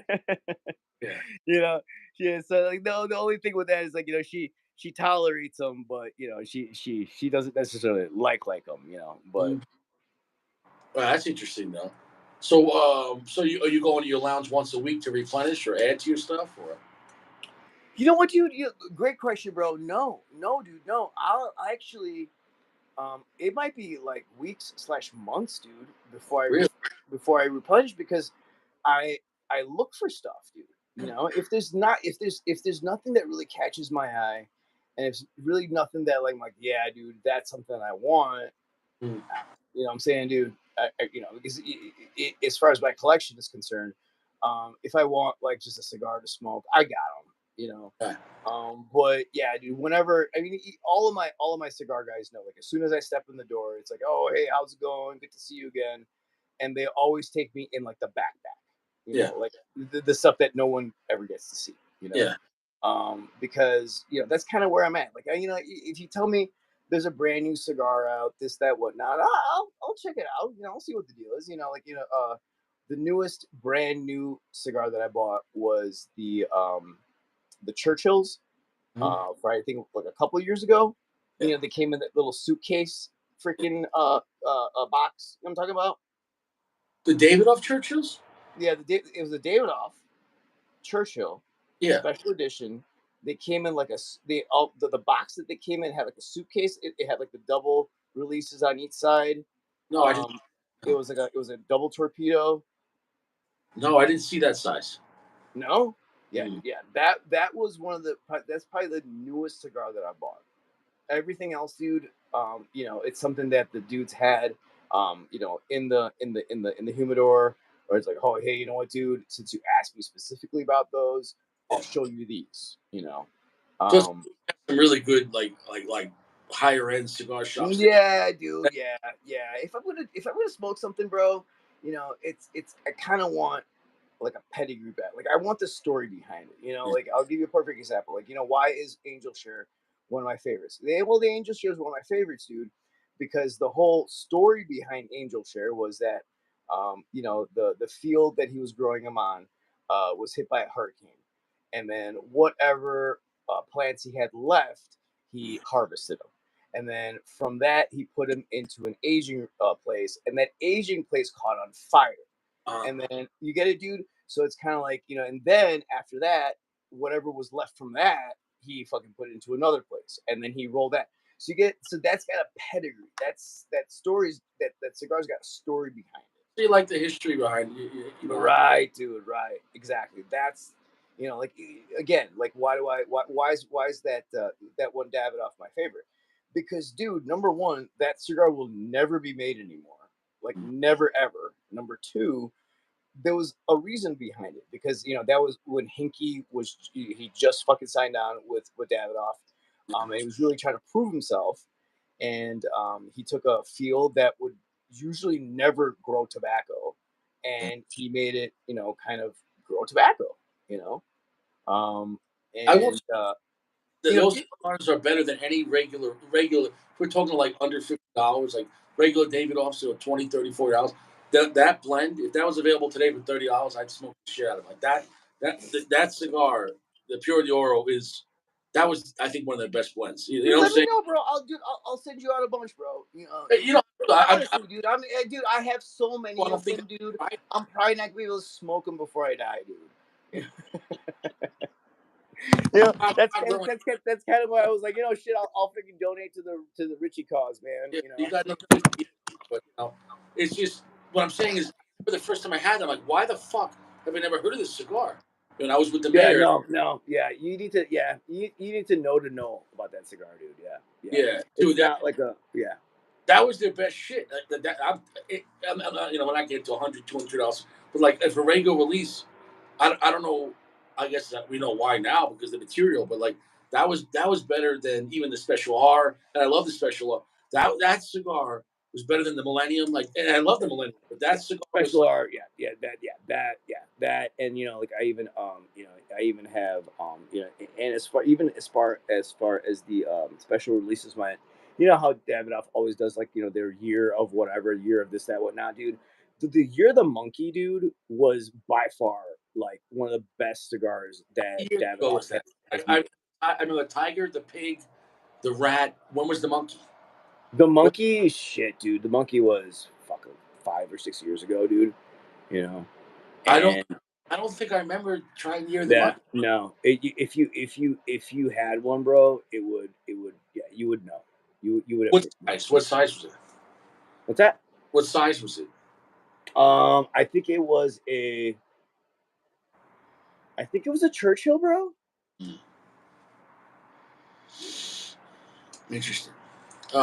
Jimmy's saying Kellner So left there. hang on. So Sako's had the monkey, right? So what do you think, Sako? You know, because as far as their special releases are concerned, like, I'm not a big, like, you're the thing. Well, you would probably want to age them anyways. You wouldn't want to smoke them fresh. You'd probably want to let them sit a couple of years, right? Well, yeah, the other, and Sako said it exactly, dude. Like, I'm not all about the whole Zodiac thing with what Davidoff's trying to do. I get it. It's a marketing tool, bro.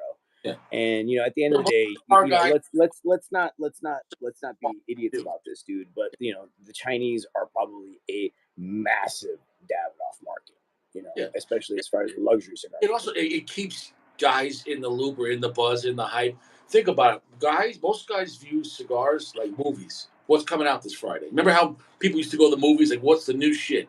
And it's, even though it could be, oh, it's another Arnold movie. It doesn't matter. It's the new Arnold movie. I haven't seen this one. Right. This, or he kills him like that, or whatever. So Right. when it comes to cigars, and I get that too. It's because a lot of guys, it's just what's new because you want to see. I haven't tried it yet. For you, you want to see what's old, and that's interesting. Right. I want to see what people have And tried, have I'm an not opinion trying, on. but that's the way you've chosen to smoke. And for now, who Right. knows? Maybe 5 years from now, you're like, give me a fresh AJ fucking Fernandez. You like blow my Right, face. for sure, dude. I mean, I'll even give you the perfect, the devil's advocate with that. I don't even know if this was like a real thing that actually happened. Did Padron and Fuente actually come up with the cigar? Yes, but I haven't heard where it's out. And guys were asking about that. I don't know what's the price point. I don't know if the box is $5,000 or $10,000. It's going to be Right. No one's Right. whoever when it comes out, someone's gonna buy it and flip it for 20 grand, and you're not, and somebody will buy it, and then you know. So on that accord, right? So there was all the cigar shops around here had like a raffle going off for like what I think it was like the Fuente 25th or something like that. It came out Okay. like last year, right? It was like the bonker cigar, like everybody had to have it, this, that, whatnot. And I was actually just for because I as you can see, I've purchased a lot of cigars, dude. Yeah. I was just fortunate enough to kind of schmooze and be like, "Hey, man, let me get one of those for like a realistic price, right?" Yeah. And dude, I was not impressed by that thing, man. Like, So it you wasn't know, worth. It wasn't. it wasn't, dude. And again, Richie, this is where I come from. That cigar, bro. If you had given it about 5 more years, maybe 10, it would have been legit. You so know, it, you're a doctor, but it would be worst case if you were a judge, because every person you would give them life. Like, listen, you left it 30 years. With Trust possibility of parole. With possibility of parole. You know what I'm saying? You know what me, I'm you get 20 to life. You're like, oh no, Judge Ahmed. Yeah, saying? 20. All I did It's like, was yeah, I wouldn't even get any cases because like they'd be like, ah, shit, you go in front of him. Like just fucking just move it to a different judge. life. Just, like, just for, oh, somebody asked what state you're from now, if you want to talk about I'm from Illinois, from Chicago Illinois. specifically, Interesting. Chicago. Interesting. Oh, so Chicago's gonna have a lot of great cigar lounges, and I'm sure lounges have been there forever, right? Yeah, the one thing, man, I'll tell you about Chicago, dude, is that believe it or not, bro, we actually have one of the oldest cigar lounges in the country. I didn't Right? know. It's actually located in the old Chicago Stock Exchange, right? Mm. And I mean, dude, these guys get cigars that because I think it's kind of like you need to have like a little bit of like schmooze hierarchy, right, to get like the amazing stuff, right? Mm. I mean, these guys get amazing shit, dude. Yeah. But the only thing that happens, it's an interesting logistical thing. Whether if you buy the cigar in the county of Chicago proper, your taxes, bro, are about 40% Okay. of whatever the hell you bought. Yeah. Okay. But if you move out to the suburbs of Chicago, where I'm located, 13%, dude.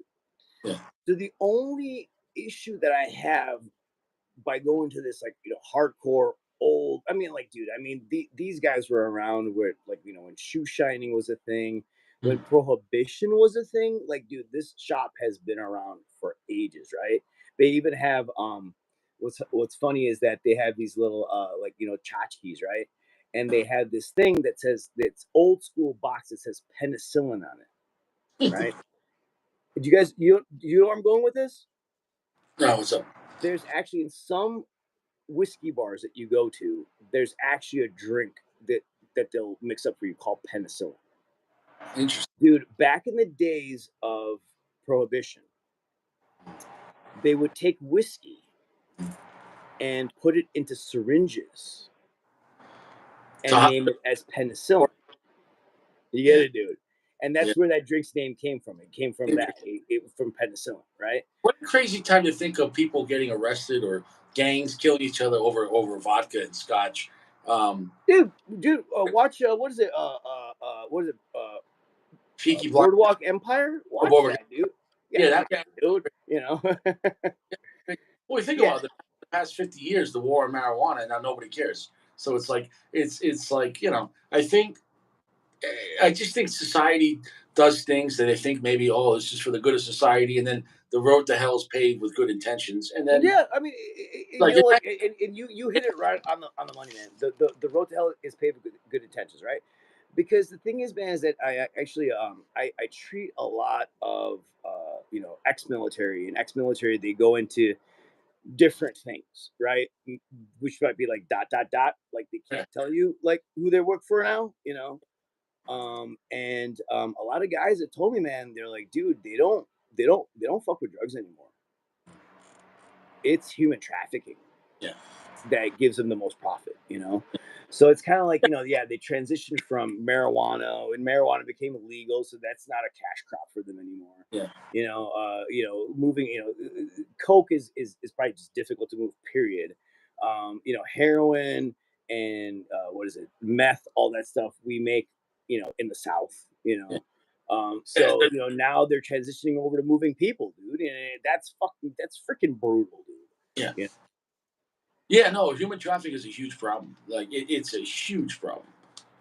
Even to the point where, like, dude, like, a lot of these guys that, they used to, they were military, and they worked for a dot agency, dude. They'll tell me that, bro, you'll get shipping tanker containers, that come over from China and from overseas, Yeah.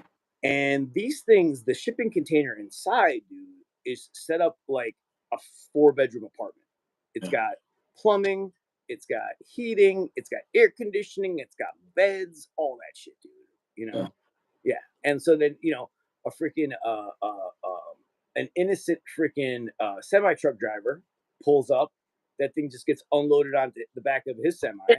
Oh, he He doesn't doesn't. even freaking know what he's transporting, but he thinks he's transporting freaking, tchotchkes, Yeah. but he's Or, actually transporting or freaking 4 or I, 5 humans, I got iPhones in here, whatever. Yeah, dude. No, it's big business, man. It's scary, and Yeah, yeah.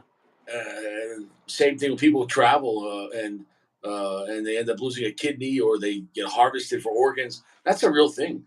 Like if Oh, you that's go for sure, dude. Absolutely, South yeah, America, yeah. if you go Yeah, to Mexico yeah, yeah, yeah, and yeah. some If girls you like, if oh, you you if want to come if you drink with if you if you go to China, bro, and you wake up in a bathtub of ice, yeah, you've been fucked over, me? Yeah, bro. yeah, yeah, yeah. No, it's a crazy thing, man. It's a crazy. That's why after work I go home. I just go home. I smoke a cigar. Yeah, There's nothing I want of this world. It's so crazy. yeah, It's I don't want to be involved in anything. Like it's the yeah, older I have less time, and I don't. I yeah. just I mean, yeah, I'm an '80s kid, dude. mm, I was born in 1980. I was raised in that culture. Back when we actually used to like one another. mm. Yeah, dude. I was my age too. Let me tell you something. Back then, people could have came from all different ideas or thought process, but they Mm, still could respect each other. Like I right. didn't know growing up who was a Republican or Democrat. Nobody gave a shit. No Like, one gave a shit. Like now it's but so respect. uncomfortably. Yeah, go ahead.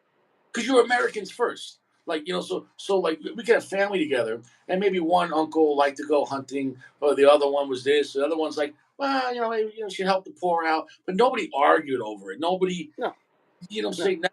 no. I've seen on Facebook. I had a cousin say, if you voted for Trump, you're dead to me, and don't ever talk to me at all, even if you're family. Fuck you. And I'm Why? like, what? Why? Why? Social media give people like here. Social media gives us a chance to hang out, but it's also giving people to become a little dictator. Like this is my thing. Right, You're right, not like me. right, dude. Right, right. And it's crazy, man. Is that that's something that's come about with our society. I want to say within the last, like, what, 10 years, right? I mean, dude, I'll even tell you this much, man. Um, I temporarily lost my cell phone like about 3 or 4 months ago, dude. Dude, Yeah. I was completely paralyzed. Like, I didn't know what the hell to do. But like before that, I thought about, like, well, when I was like 16, 17 years old, like, how the hell was I conducted? Well, because I knew people's fucking phone number and shit Yeah. like that. Like, it was a Local totally different bar, way of conducting nightclub, yourself. and you met people, whether it was at the gym, or you met him at a bar, or you met him at church. Right. You met him. You went down like on Long Island. You go down to Port, or you go, whether it's over to a restaurant or places to hang out. You go play Yeah.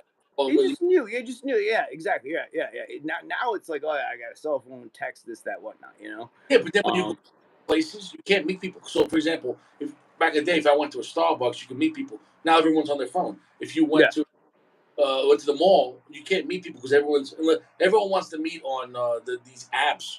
And the problem on the apps too is making people become like monsters. Like you could be taking a girl on a date and she's setting up her next 3 dates. Like yeah, like imagine it used to be if a girl you took her out, if a guy hits on her, you're right there.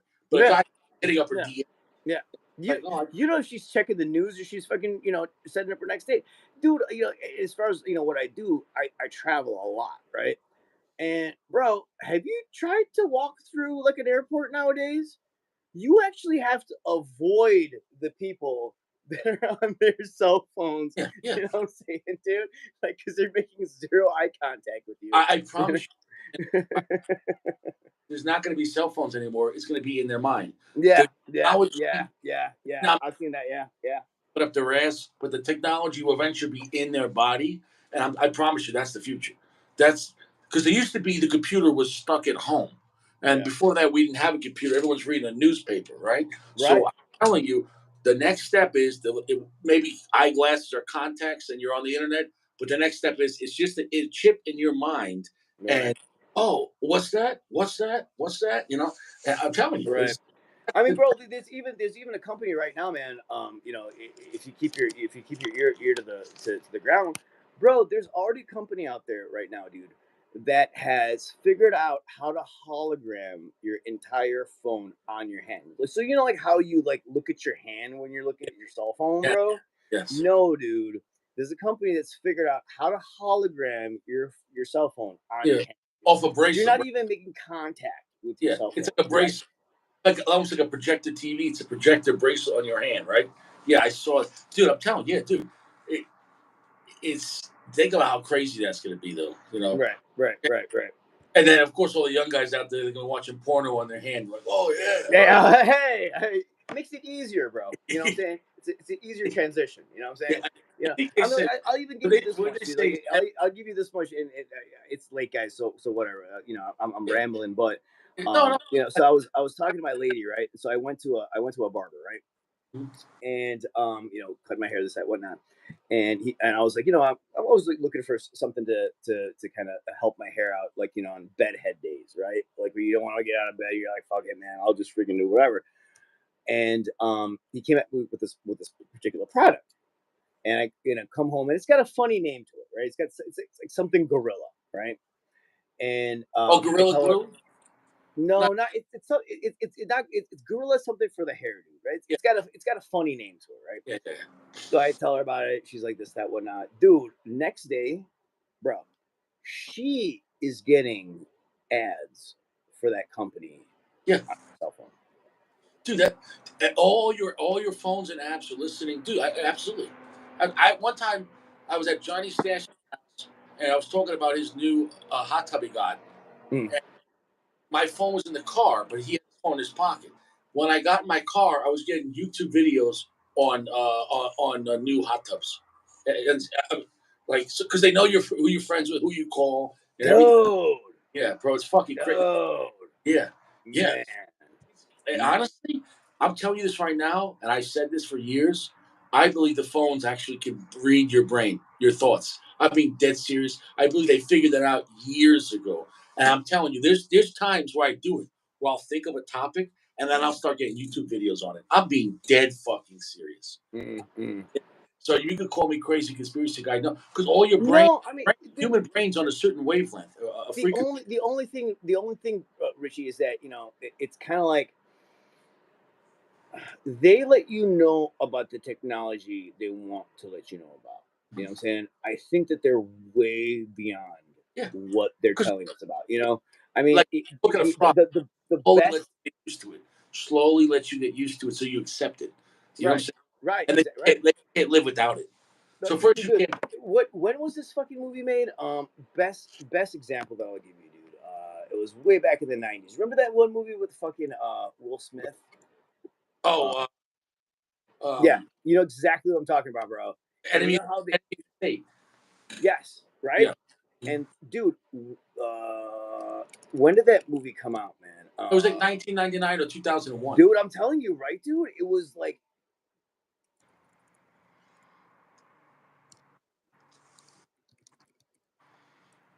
1998, bro. Yeah. Okay. In Yeah. 1998, you see how they were tracking this guy, this, Yeah. that, whatnot, right? So the thing is, man, is that you have to keep in mind, as a butt fuck, they were letting you know about what they could do Yeah. in a movie in 1998, right?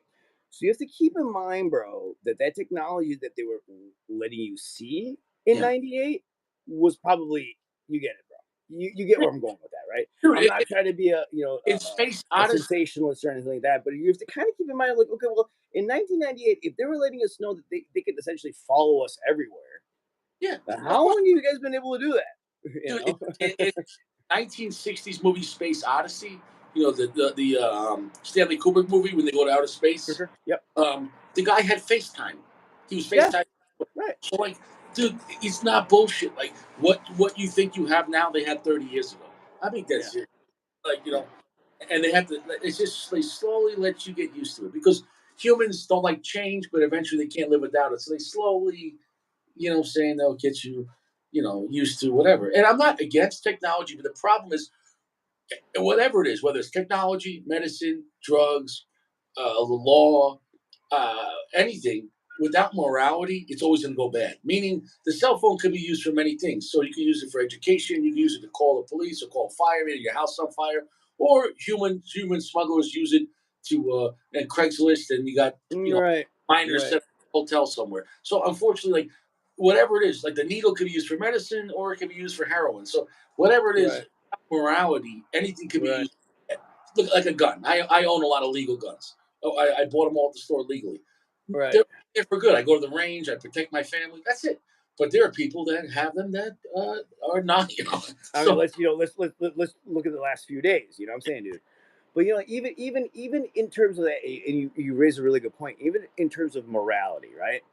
So I'll give you a perfect example, bro. In terms of even companies that we sort of kind of depend on, like pharmaceutical company. I'm sick. I want to dude. Do you know that the original purpose of developing Viagra, okay, the original purpose before they actually stumbled upon Viagra, the this time, original purpose yeah, yeah, of Viagra, dude, was as a blood pressure reduction medication.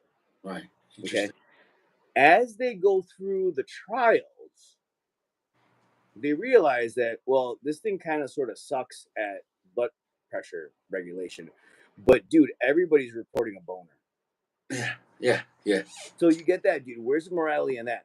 You guys Yeah. set out to make a blood pressure reduction medication, but found out that you guys just fucking won the lottery. You guys can freaking correct erectile And dysfunction. you know what's the largest population of growth in STDs is in Hmm. nursing homes, is in old folks' homes because they all No, got. yeah, for I sure. mean, Yeah, and without a doubt. Yeah, yeah, they're yep, not used to yep, wearing yep, jimmies. So yep, yeah, yeah. Yeah, yeah, listen, yeah. you're 70 years old. Nursing homes are the. Yeah, dude. Then Woo-wee, that's a freaking. and you're probably not fresh, So They're definitely not fresh, you, you sit there, you gotta. Oh God, bro. it is what it is. I mean, it's a crazy world. It's Uh, same thing with aspartame, with artificial sweeteners. The original intent, it was banned for years because they knew in the '70s that it was giving all the rats tumors and having birth defects. And then in the '80s, they legalized aspartame, for artificial sweetener, and that was. And then who's that guy? George Bush's during 9/11. It was George Bush's. He got Donald Rums. Donald was yeah, it yeah, Rumsfeld, yeah.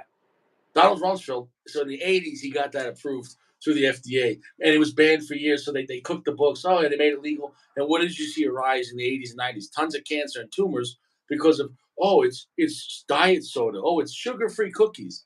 Well, imagine if you had tobacco-free cigars. Would you smoke that? No. Well, thank God they haven't Do you figured. want to blow your mind right now, bro? Do What's that? you want me to? Okay, well, first I'll say allegedly, just in case. Do you want me to allegedly blow your mind? Yes, allegedly blow someone's mind. Yes. So, I worked for Gatorade because Gatorade's actually a local Chicago company. Allegedly. Allegedly. Um, we may or may not have allegedly done research, Hmm. which may or may not have allegedly been picked up and processed. So this guy in a sci-fi movie was doing research Yeah, for. this guy's a sci-fi. So this guy in Yeah, a sci-fi movie, right? yeah. What he was doing, man, is that he had these guys back in the 90s, Yeah. fighting this one guy in the Gulf, right? He was a dictator. I don't remember his name. Yeah. And there was a war that took place, Mhm. and I think it was the Gulf War, right? Yeah. Gulf, right? Yeah. Something The like that. Gulf War. Yeah. Yeah. And the two products that allegedly are sent to the alleged troops Mhm. is Coca-Cola Mhm. and Marlboro cigarettes. Right. The way that it used to be done is that you used to have these big shipping, tankers that were reefers. Essentially, they were refrigerated. They were refrigerated units. Bring the Coca-Cola to the Gulf. Okay. And they can mix it there and make it into Coca-Cola.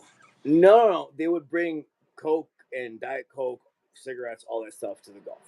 Okay. Now, what happens, man, is that back in the day, they didn't have refrigerated containers for the stuff to move from the Gulf to the troops. Right. Okay. So they would put the Coca-Cola, the Diet Coca-Cola, Marlboros, all on the back of those trucks, and they would travel through the desert. And they get warm. Yeah. Not warm. The stuff would start boiling. Boiling. Okay. Okay. Now, what happens, dude, is that aspartame, Mhm. and this is like a little bit of a chemistry lesson for you. Mhm.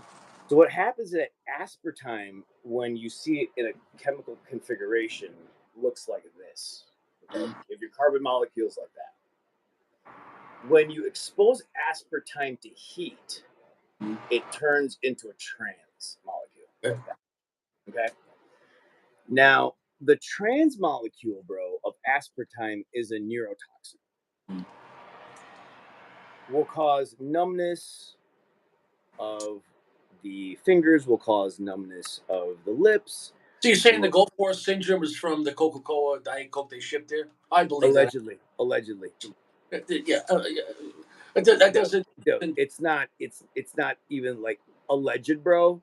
It's not even alleged. It's like allegedly a fact. Like, dude, we like no, that's But here's the thing, 100% thing, dude. because they're stupid or by design. Because in my opinion, when they send guys to war, they're going to cost a lot of money after the war in medical services, in psychological services, and everything. For the rest of their life, they owe them generally pensions and health care. It's easier to kill them when they come back or limit their lifespan. My opinion on that. Dude, my opinion on that, no, dude, because dude, look at what's happening now, bro. Like, look at all my ex-military guys, bro. Dude, see, the thing is, dude, is that, and I see your point, very valid point, right? But on the flip side of that, look at where all our military armament technology has become. Look at where our military medical technology. So what's happening Wars now, always help dude? push. Wars are a great way to push technology because also through Correct. funding, testing. So We wouldn't have helicopters if it wasn't for the end of the Korean War and then Vietnam. Vietnam War, right? All that Yeah, stuff, right? but vertical envelopment started at the end of the Korean War, and then from there, explosive to Sikorsky in Vietnam. The point is, though, war is a great way to test out products. Correct. War is, well, how do we know if these are good football players? We need a stadium, and we need two different teams to oppose each other. It's just that simple. You know what I'm saying? So yeah, I mean, but yeah. Well, what about? Did you ever So hear the? I'm sorry. what Yeah. so what happened, bro, is that now what happens, dude, is as a result of our medical on-field medical technology, evac, all that stuff, right? Yeah. This is gonna sound fucked up, man, but the only problem, dude, is that these guys aren't coming back home dead. They're coming back home maimed, Mhm. right? They can't walk. They've been amputated, below the pelvis. This, Or that, they survived an explosion that normally would kill a person, but because the correct. Now we can save them, bro. You no, get it, dude. not You say get it. because You they get it. got that are totally brain fried. The pressure of these explosives going off, but their vehicle survived. Right. Saying no, it's Yeah. like they Yeah. survived. They Yeah. survived death, but they're a zombie Yeah. now. It's kind of like the Lieutenant Dan thing as to why he got pissed off at Forrest, right? Like, why the hell did you save me? Like, what the fuck's going on? Like, why Yeah. did you do that, right? So the thing, man, is happening is that these guys are coming back maimed, and when they come back maimed, bro, Yeah. their reliance on hardcore painkillers Yeah. is huge. It's fucking huge, dude. And they'll throw so much psych medicine on them, which tons of Right. and they'll But mix 7 or 8 of them together. I'm like, here you go. You know. unfortunately, what happens, dude, is that the VA will cut their shit like that, dude. Like that, the gone, right? Yeah. And what happens, dude, is that these guys, unfortunately, and I have a bunch of the patients, dude, and what can you say? They, the fentanyl, opiates, this, that, whatnot. So what do you think they do now?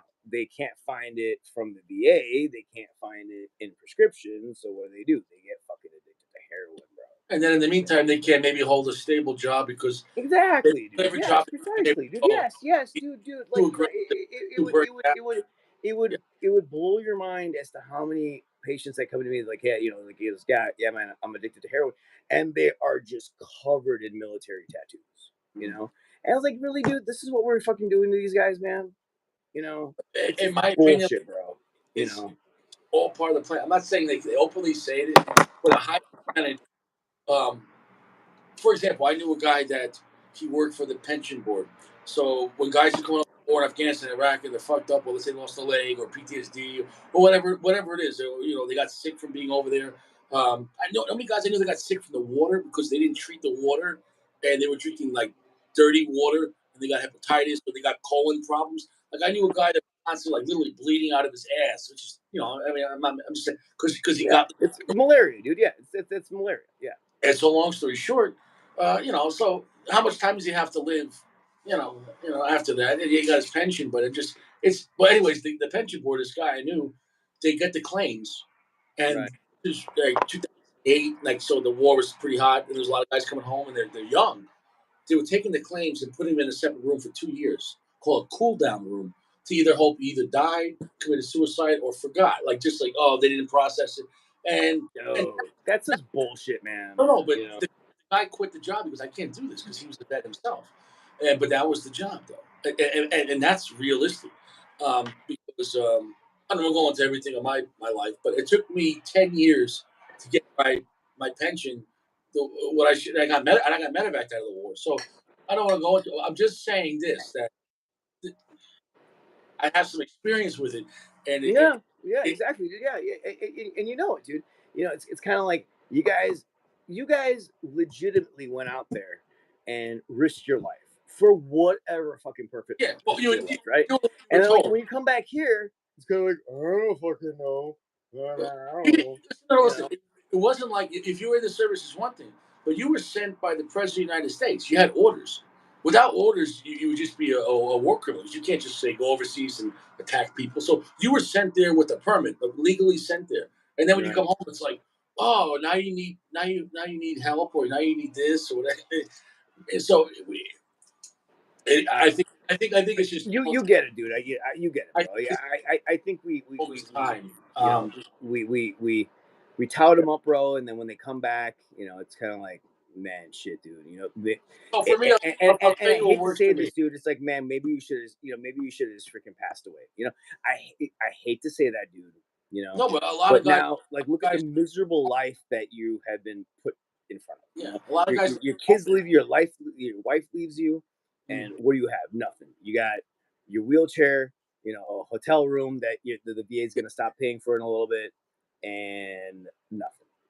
No, it's sad. It really is. And most people they don't see that or see that.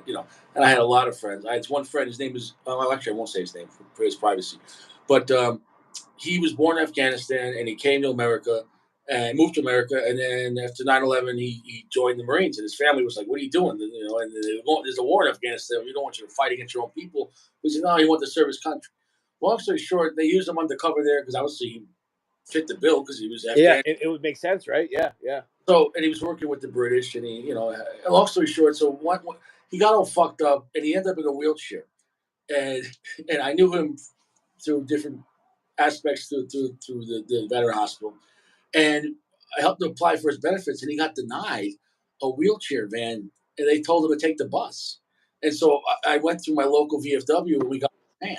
But I'm just saying that's how How laughable is that? Yeah, Like, you know, laughable in the same way. and I'll tell you, Richie, I'm born and raised in this country, dude. I'm a patriot. Like, I bleed red, white, and blue, dude. You know what I'm saying, dude?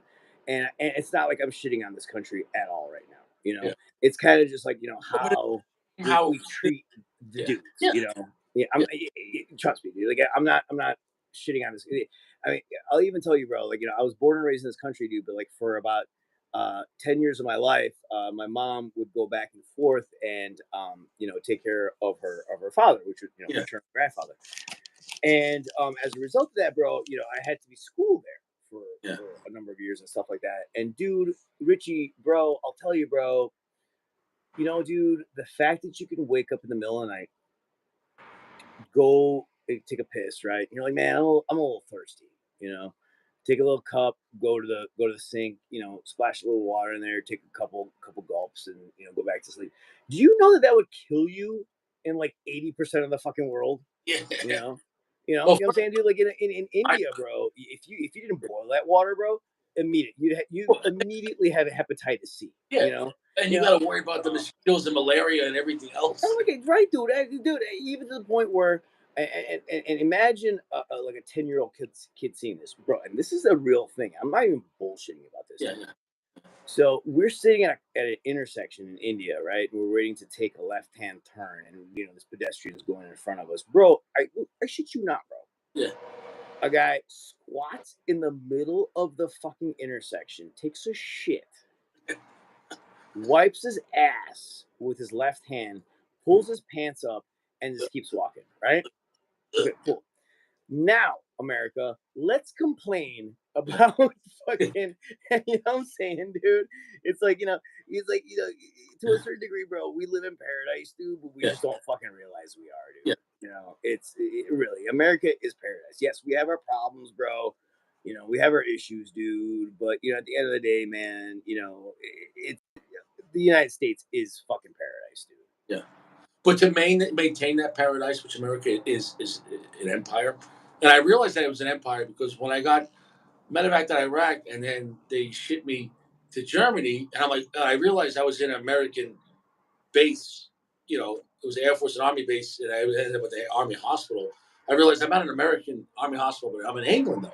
And then I realized, for example, we wouldn't want to have like a Canadian or English or a German or a Mexican Army base like in New York.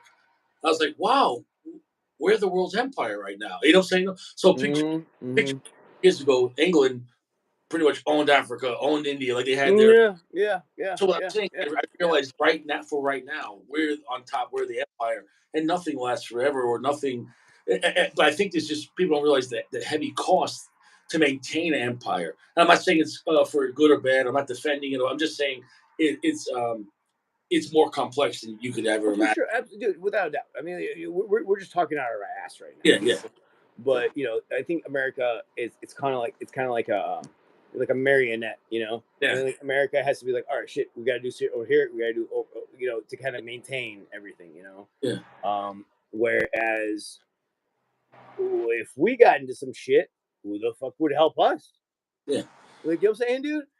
Like if you swap it, like I'll give you a perfect example, dude. Like, back in the 70s, dude, Pakistan was attacking the northern border of India like hardcore, right? And dude, I remember this, bro. The I don't personally remember this, but I remember the story. Yeah. Is that our prime minister, dude, called every single country, dude, called the United States, Russia, China. They were like, hey guys, we need help, and like we need help bad, because these guys are like really coming in. Yeah. Because you have to keep in mind, dude, that India has always tried to maintain the whole Kashmir area like neutral, because Kashmir, bro, is exactly how Russia, China, they're sending in their AK-47s. That whole area, dude, Yeah. is just a no man's land, right? And for the longest time, India has always tried to maintain control of that area because they know that that's where all the stuff flows from. Yeah. So Pakistan's gonna they got they got Chinese support, they got Russian support, they got all the support, right? All the countries say no. The one country that says yes, fucking Israel, bro. Interesting. And dude, don't even try to think that I'm trying to get into the current stuff, Yeah. that's going on right now. We talk about Was historical. the one country, bro, that stepped in, and her name was Sotomayor. Sotomayor was the prime minister of Israel at that time. She said yes. Okay, bro. Within 12 hours, she had 2 aircraft carriers parked off the southern coast of India. Yeah. Started pummeling freaking Pakistan, dude. Like there's just jets flying off, like pummeling Pakistan. She makes a call to the prime minister, be like, "Hey man, I got 2 more aircraft carriers on the way. If you need them, cool. If you don't, I'll just send them back. You just let me know." I mean, like, you get it, dude. Now, You maybe know? I would say this: what if the U.S. was helping out India through that, but by proxy because they didn't want their name on it? Because U.S. and Israel were huge allies. So what if what I'm saying? No, what if in a way it's kind of like it's almost like you go watch The Godfather, and like Yeah. wants It could have been like you say, hey, I what I'm saying. helped you through this, but yeah, but like Godfather wants something done. He's not gonna do it himself because that way his name's not on it. You know what I'm saying? Though. yeah, dude, I get it, man. Yeah, maybe, yeah, Yeah. excellent point, bro. Yeah, Yeah. maybe the U.S. could have been behind it. Yeah. Going through Israel. That's Yeah. look at you, dude. Well, Man, because you kind of like they blow my. they give Israel $1 billion in military aid every year. So because it's the largest ally in the Middle East. So I'm not saying I can't prove that, but I'm saying No, of course, but I get it. I know That's an excellent India point, right? has. I met a guy when I was in New York. And long story short, he worked for a naval submarine.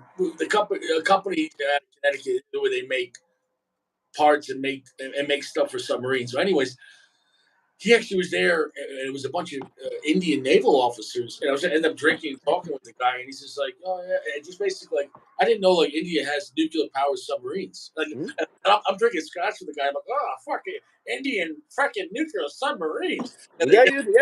Yeah. Absolutely. it's amazing. It's Let's amazing. flip it, bro. India right now has the most highest in demand fighter jet. Like Yeah. everybody wants the Indian fighter jet right now.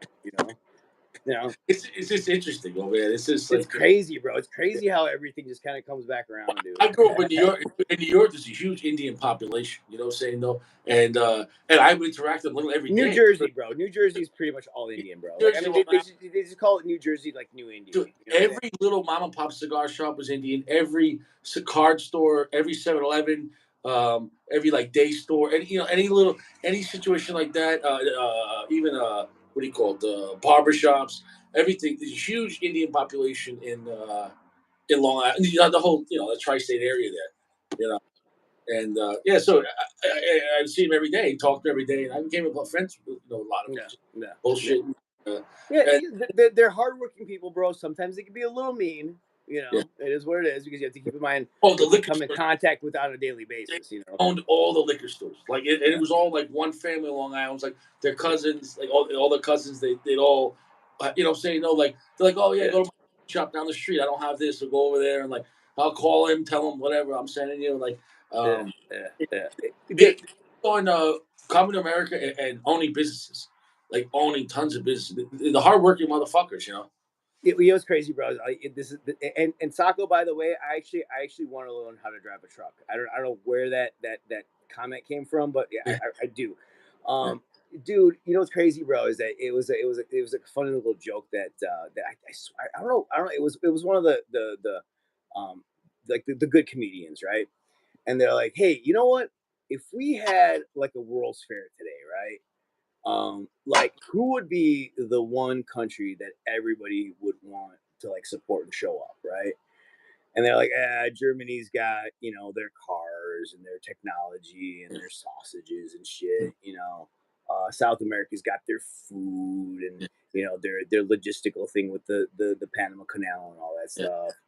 But they're like, the one country that everybody would support, India. Everybody was like, what? He's like, you know why?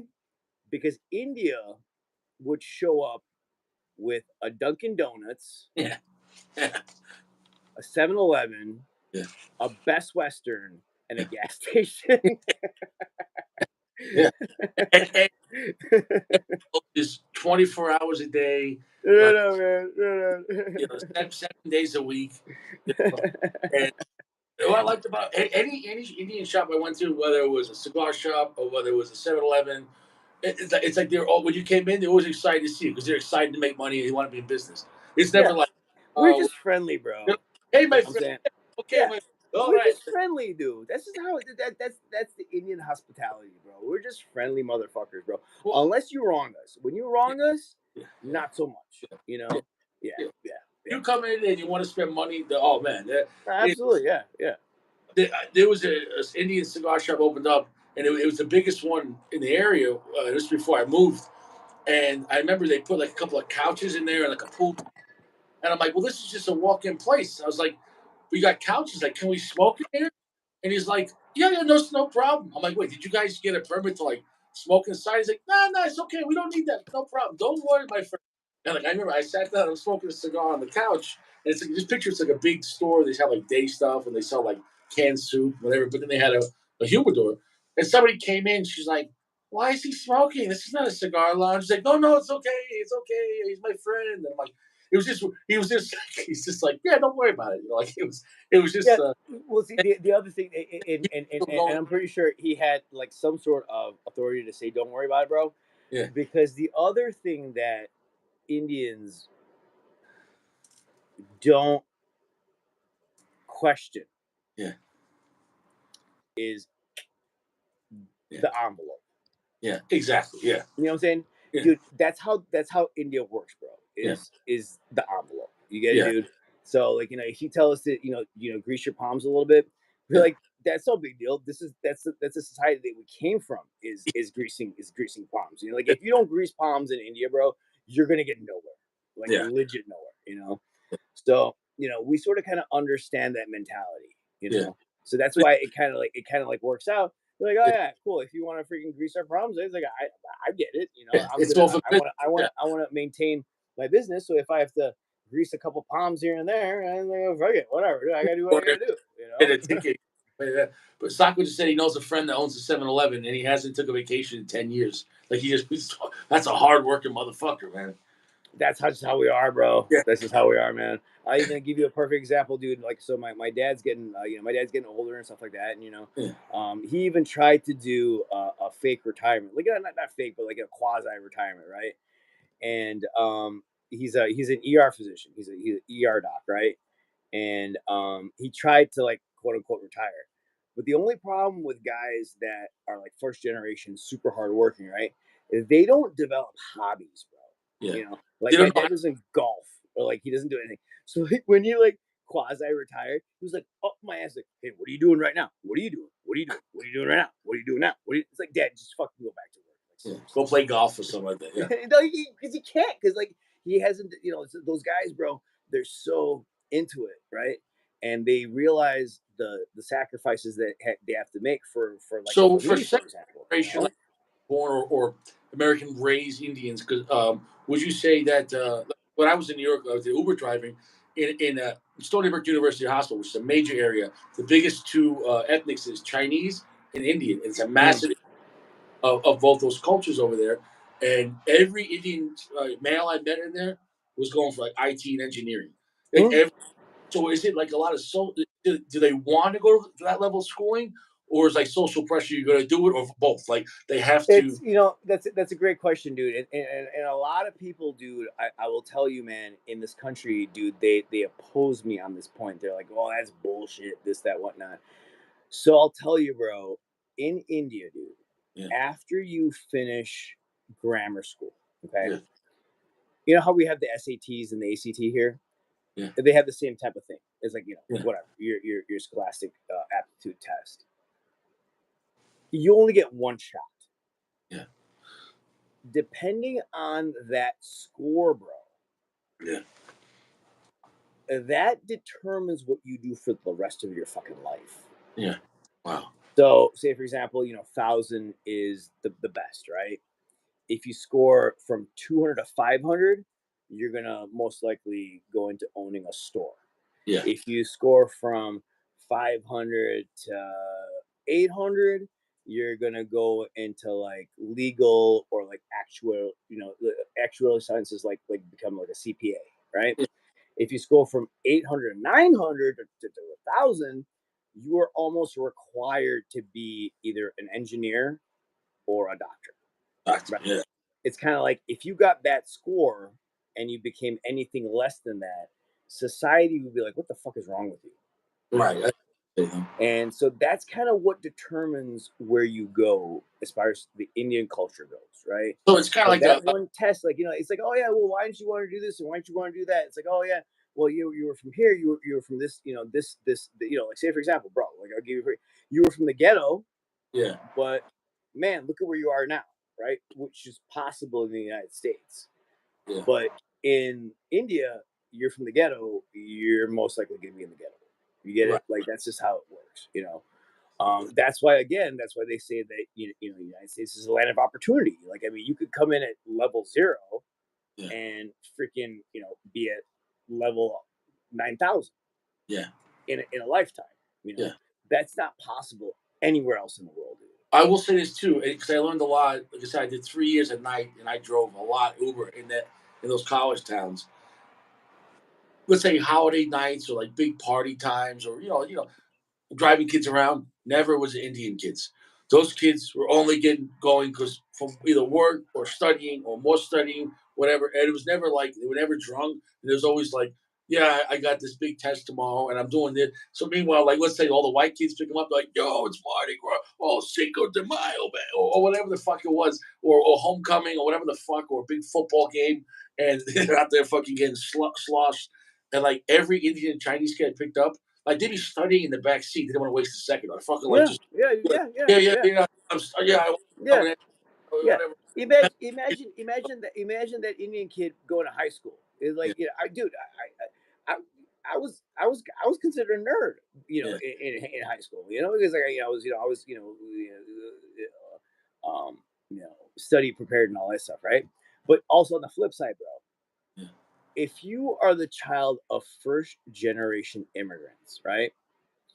Try explaining the concept of a prom to them. You'd be like, "What the fuck?" Sock hop. Like sock hop? What the fuck is that, man? You get it, dude. So it's a different culture, and the thing is, man, is that the old school culture kind of sort of distills onto that first generation, yeah, because yeah, I've seen second generation Indian kids that are 100% American, you know, yeah. because you have to get kind of involved into the society. Because and to tout my own thing, I think Indians, bro, have been the best to kind of integrate into society. Like we don't have the burqa, and we don't have like these hardcore um, societal things. Like we've really tried to open ourselves up into the So atmosphere. you didn't lose But your we background, do but it's have like our certain like trying to familial things. assimilate into society without causing. How do I say? You're trying to be a pillar. You're trying to help society, not come in and just take or come in and like cause trouble or yeah, exactly. Yeah, I get what you're saying. Yeah. No, it's. Oh, do we lose you? Are you frozen? Is Doc frozen? Do we lose connection? Oh, his phone died. The phone- that's all right. The phone died.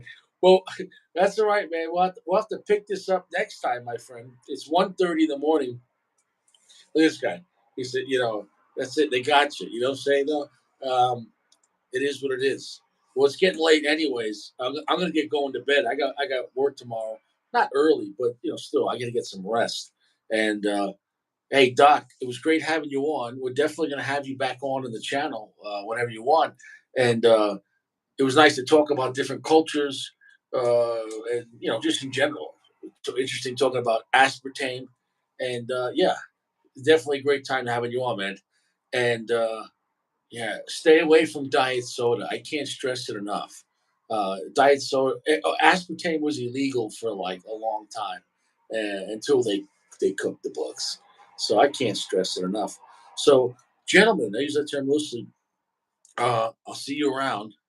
I'll talk to you soon. I'm freezing. I can't feel my hands. I can't. It's like 30 degrees. I can't feel my hands. And I'll see you around.